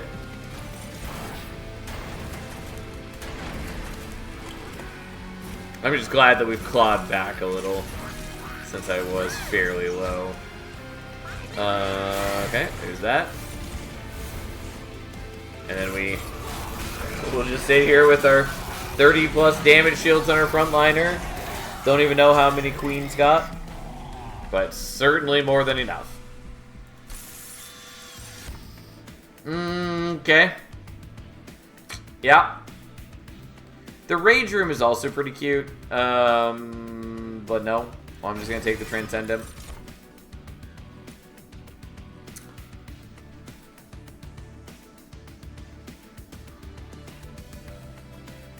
I'm just going to take more capacity. I thought about taking Draw. Draw is probably better, but we're doing this.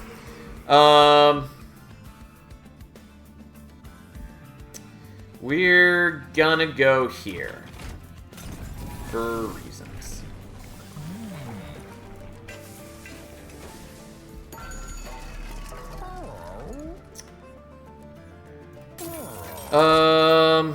Yeah.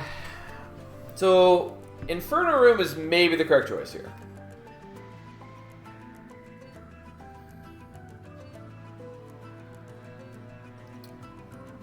Yeah. Part of the issue is that the number of endless imps I have is going to heavily cut into my draw, which means that I'm not going to be seeing the cleave like ever. So I'm going to do this. It is going to cut into my ability to do the Bloodthirsty Blade. Don't really care. Not a big deal.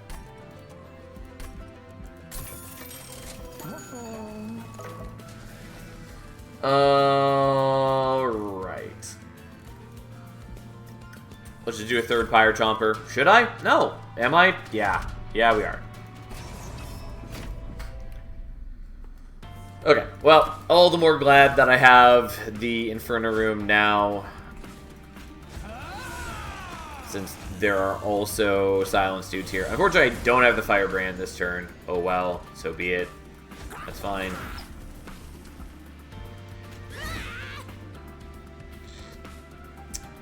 Not really what I wanted to see.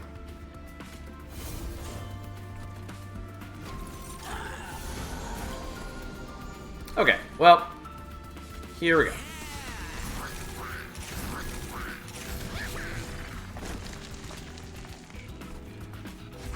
I'm not going to kill them here because I would like to draw into new things.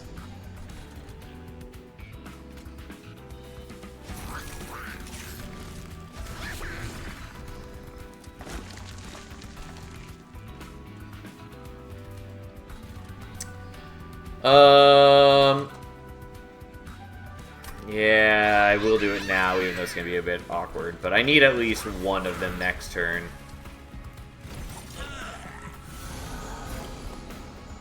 Okay, that's fine.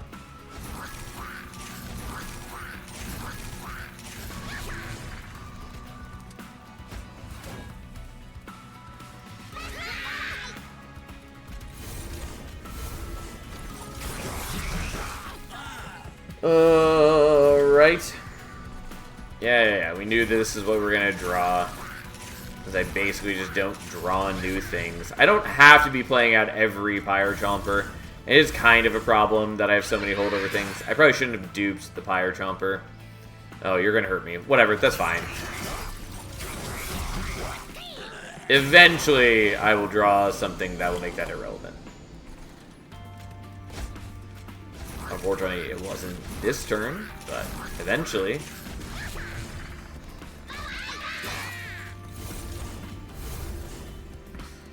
And I don't have to play out every Pyre Chomper every turn.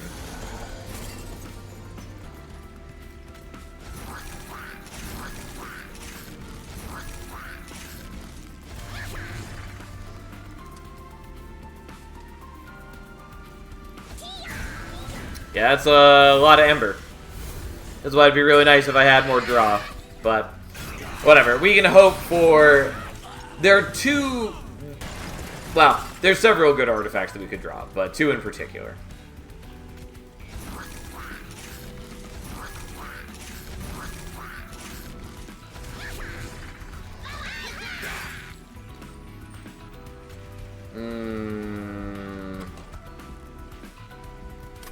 Yeah, I guess I'm not going to play out the Benediction, so I have a slightly better chance of getting the spike.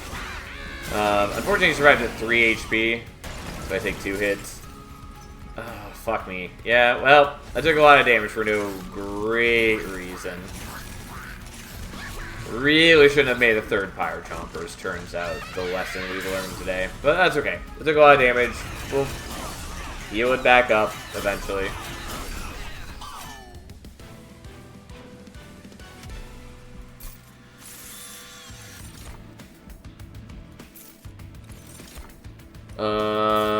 Nope.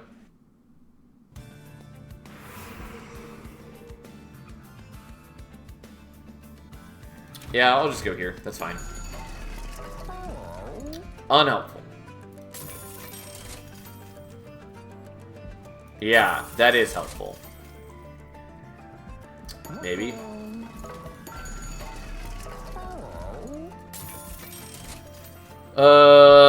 Who cares? Hi, cat. I know.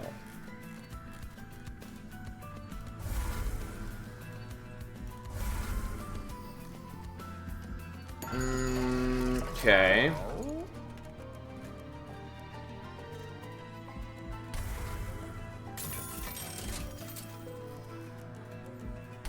I was really hoping they would get Wing Steel and or Queen's Tail. Those are what I was really hoping for. Also, obviously, yeah, we'll just do this.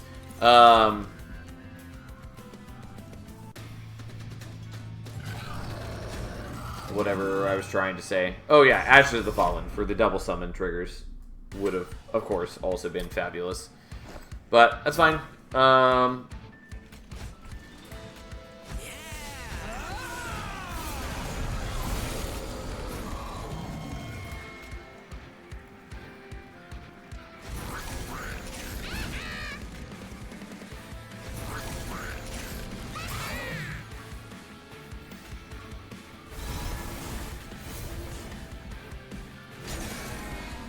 Well, we already healed up a good chunk.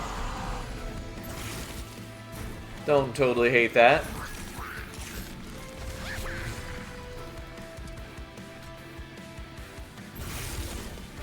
I can hold on to the other Spike of the Banish now while I build up my Ember situation.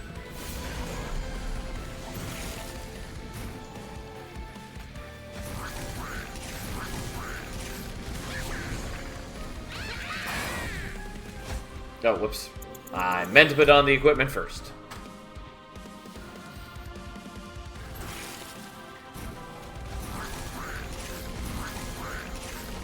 Alright, so there's that. Then we kill. And then we do this. And we're probably fine. I'm a little bit weak on attack, but the Spike of the Banish will help with that. Drawing the cleave at the right time also helps. Turns out we're also just good enough as is.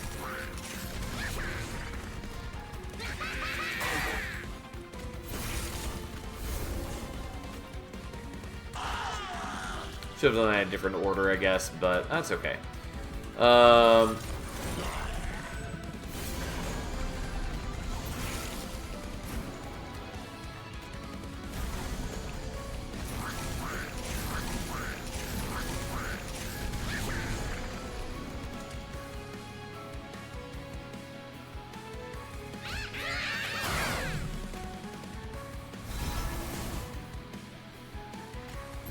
There we go. I wasn't sure that we were going to get to a point where we could kill him, but we just barely hit the break point. It's a little concerning for things to come, but again, like worst case, we can sort of heal up a bunch. Really don't think I need a third Fire Chomper right now. Well, still do it. Just a little infuriating.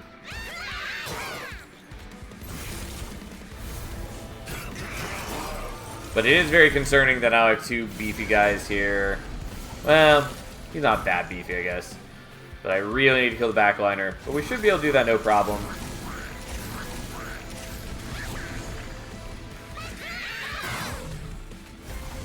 There we go.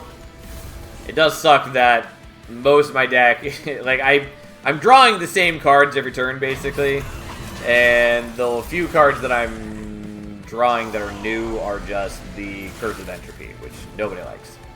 Either way, I think we just stop playing the Pyro Chomper, or at least I was going to stop playing them, except that I kind of need them this turn.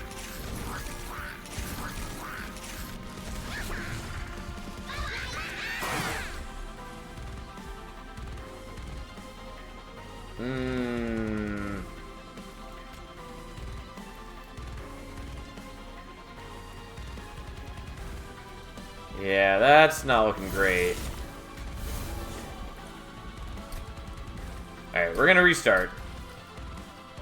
Not wild about this, but yeah, unsurprisingly, having no draw and having 1,000 holdover and endless things is really causing problems.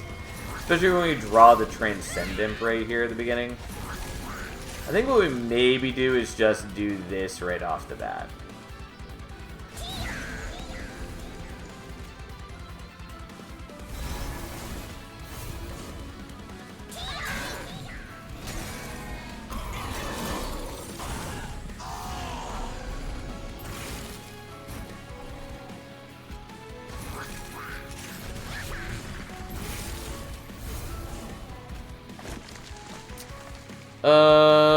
Yeah, I think I'm gonna not kill them right now. I think I want to cycle through the deck a little bit.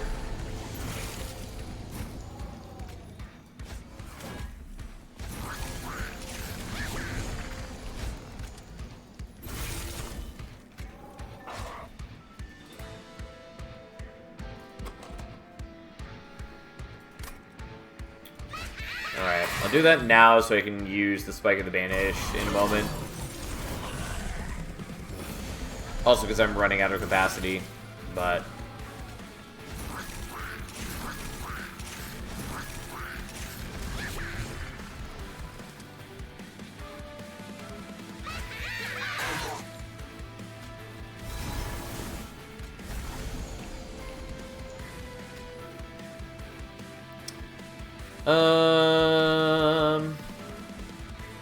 Yeah. Alright, well, have a nice night, Gold Cloak. Thanks for sticking or popping in, regardless.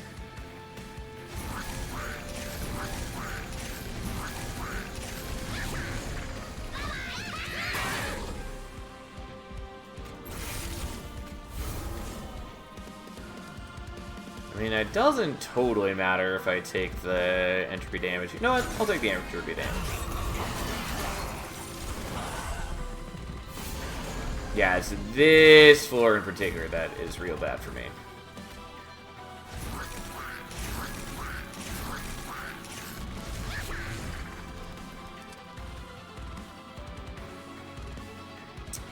I'll just let it cycle so I can draw some new things. Since that is a major problem of mine.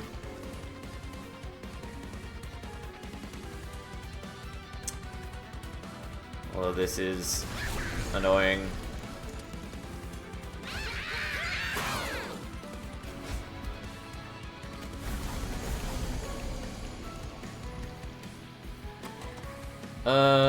Yeah, I mean, there's no reason not to play him now, because, like, it gets added to my hand, but it has Permafrost on it, so I still get to hold on to it if I want.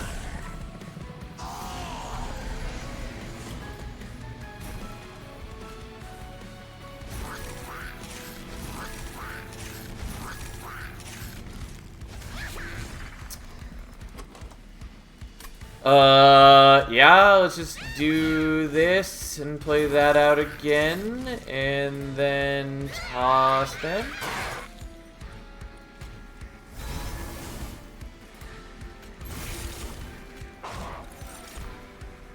I don't do the spell chain copies, but looks pretty good regardless. Although I did make things a little bit stronger, which is maybe a concern.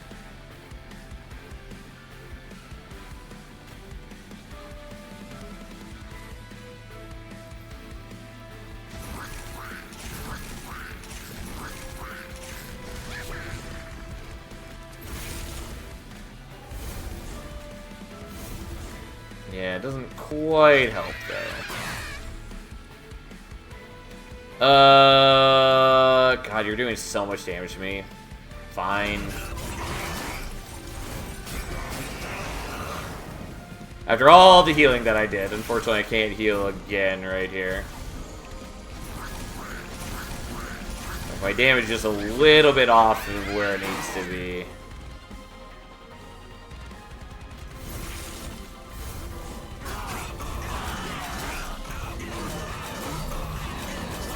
Okay, if I had another unit that I were buffing instead of, like, I don't know. There's a lot of things that could help. Also, if I just had hold over cleave, that would be great. I really wanted to do hold over cleave. Never did. Probably should have done things differently. Probably did not need the third Pyro Chomper, but it felt so good. It felt so good to do it. Even if it perhaps has caused me some amount of grief. If we'd gotten Winged Steel or Queen's Tail, it wouldn't have mattered, but we did not.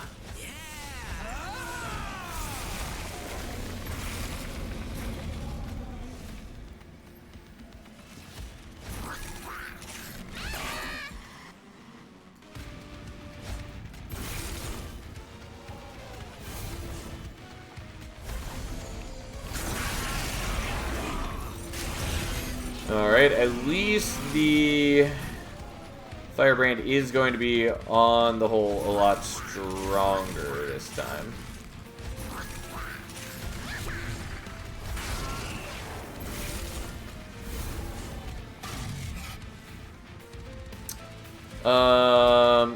I'm sorry, we're not doing it quite like that.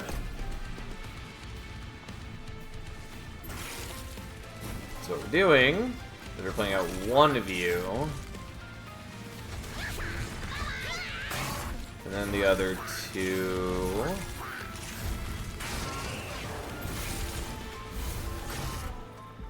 And we'll do it like this. I really need to draw some new cards. Okay. So you're getting to equip that this time. Oh, and I can't play the shard. Oh well, that's probably fine.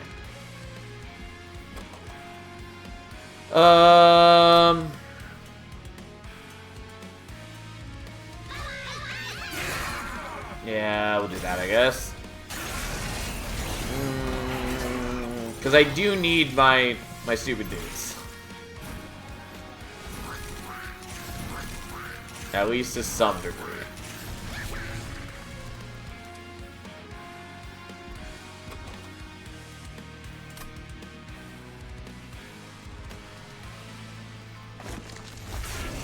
Alright, I'm not gonna do the benediction, but I will sacrifice otherwise.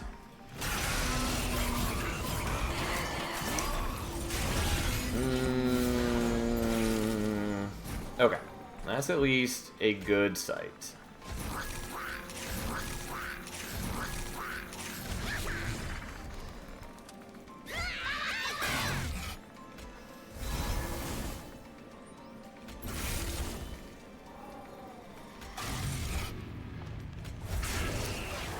Yeah, whatever.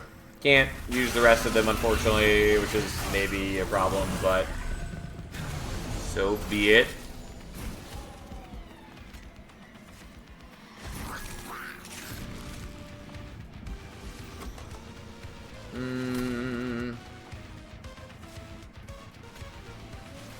Okay, I will sacrifice one of you and not the others.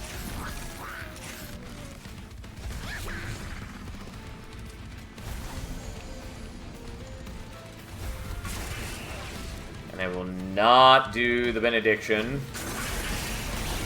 I would like to draw back into the Transcendent at some point.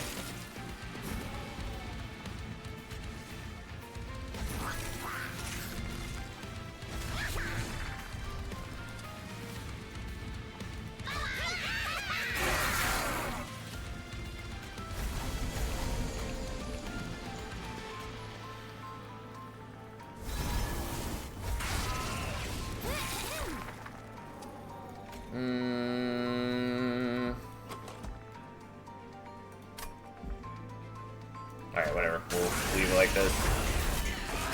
I'm doing okay because of how much I'm healing. But, like, my deck is a bit of a mess.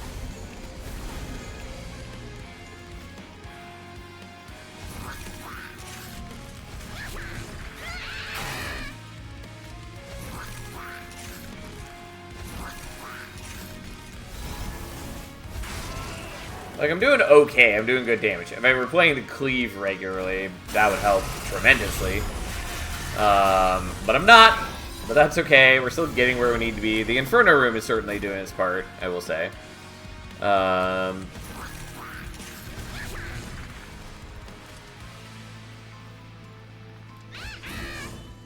Unhelpful.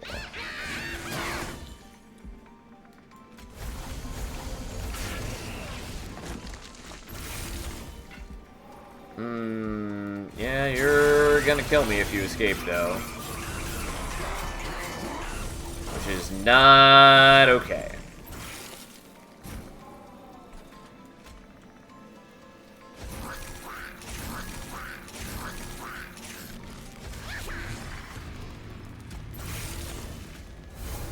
Alright, well, it's a kill, even though it causes me a bunch of problems. But basically I just need to draw into the Transcendent and... Did that not kill? Oh, because of the sap. Fuck. Well, I just killed myself. And that was totally avoidable. Wow, I fucked that up. God damn it. I saw the X, didn't even occur to me. I did it to myself. All I had to do is change the order in which I played them, and I would have been totally fine. And I think after that I was going to... Whatever. It was a bad mistake right at the end. Whatever. That's fine. It's late. I need to go sleep so I can wake up and be a productive member of society. God, it just feels bad to lose to something that was fully within my control and I just wasn't paying enough attention. Whatever. Anyways. Dumb way to end the week, but that's okay. Anyways, we'll be back on Monday. Hope you all have a wonderful weekend. As a reminder, Monday should be the release of the DLC, so we will be playing that on Monday. Almost certainly we'll be doing a long stream. Don't know exactly when I'm going to start. Probably somewhere between like 11 a.m. to like 1 p.m. Pacific Standard Time. So feel free to hang out. I will be streaming like all day. Whenever it is that I go live. Might be too tired to start at that time. Who knows? We'll figure it out, though. Regardless, as always, have a wonderful evening. Thanks for hanging out with me. See you then.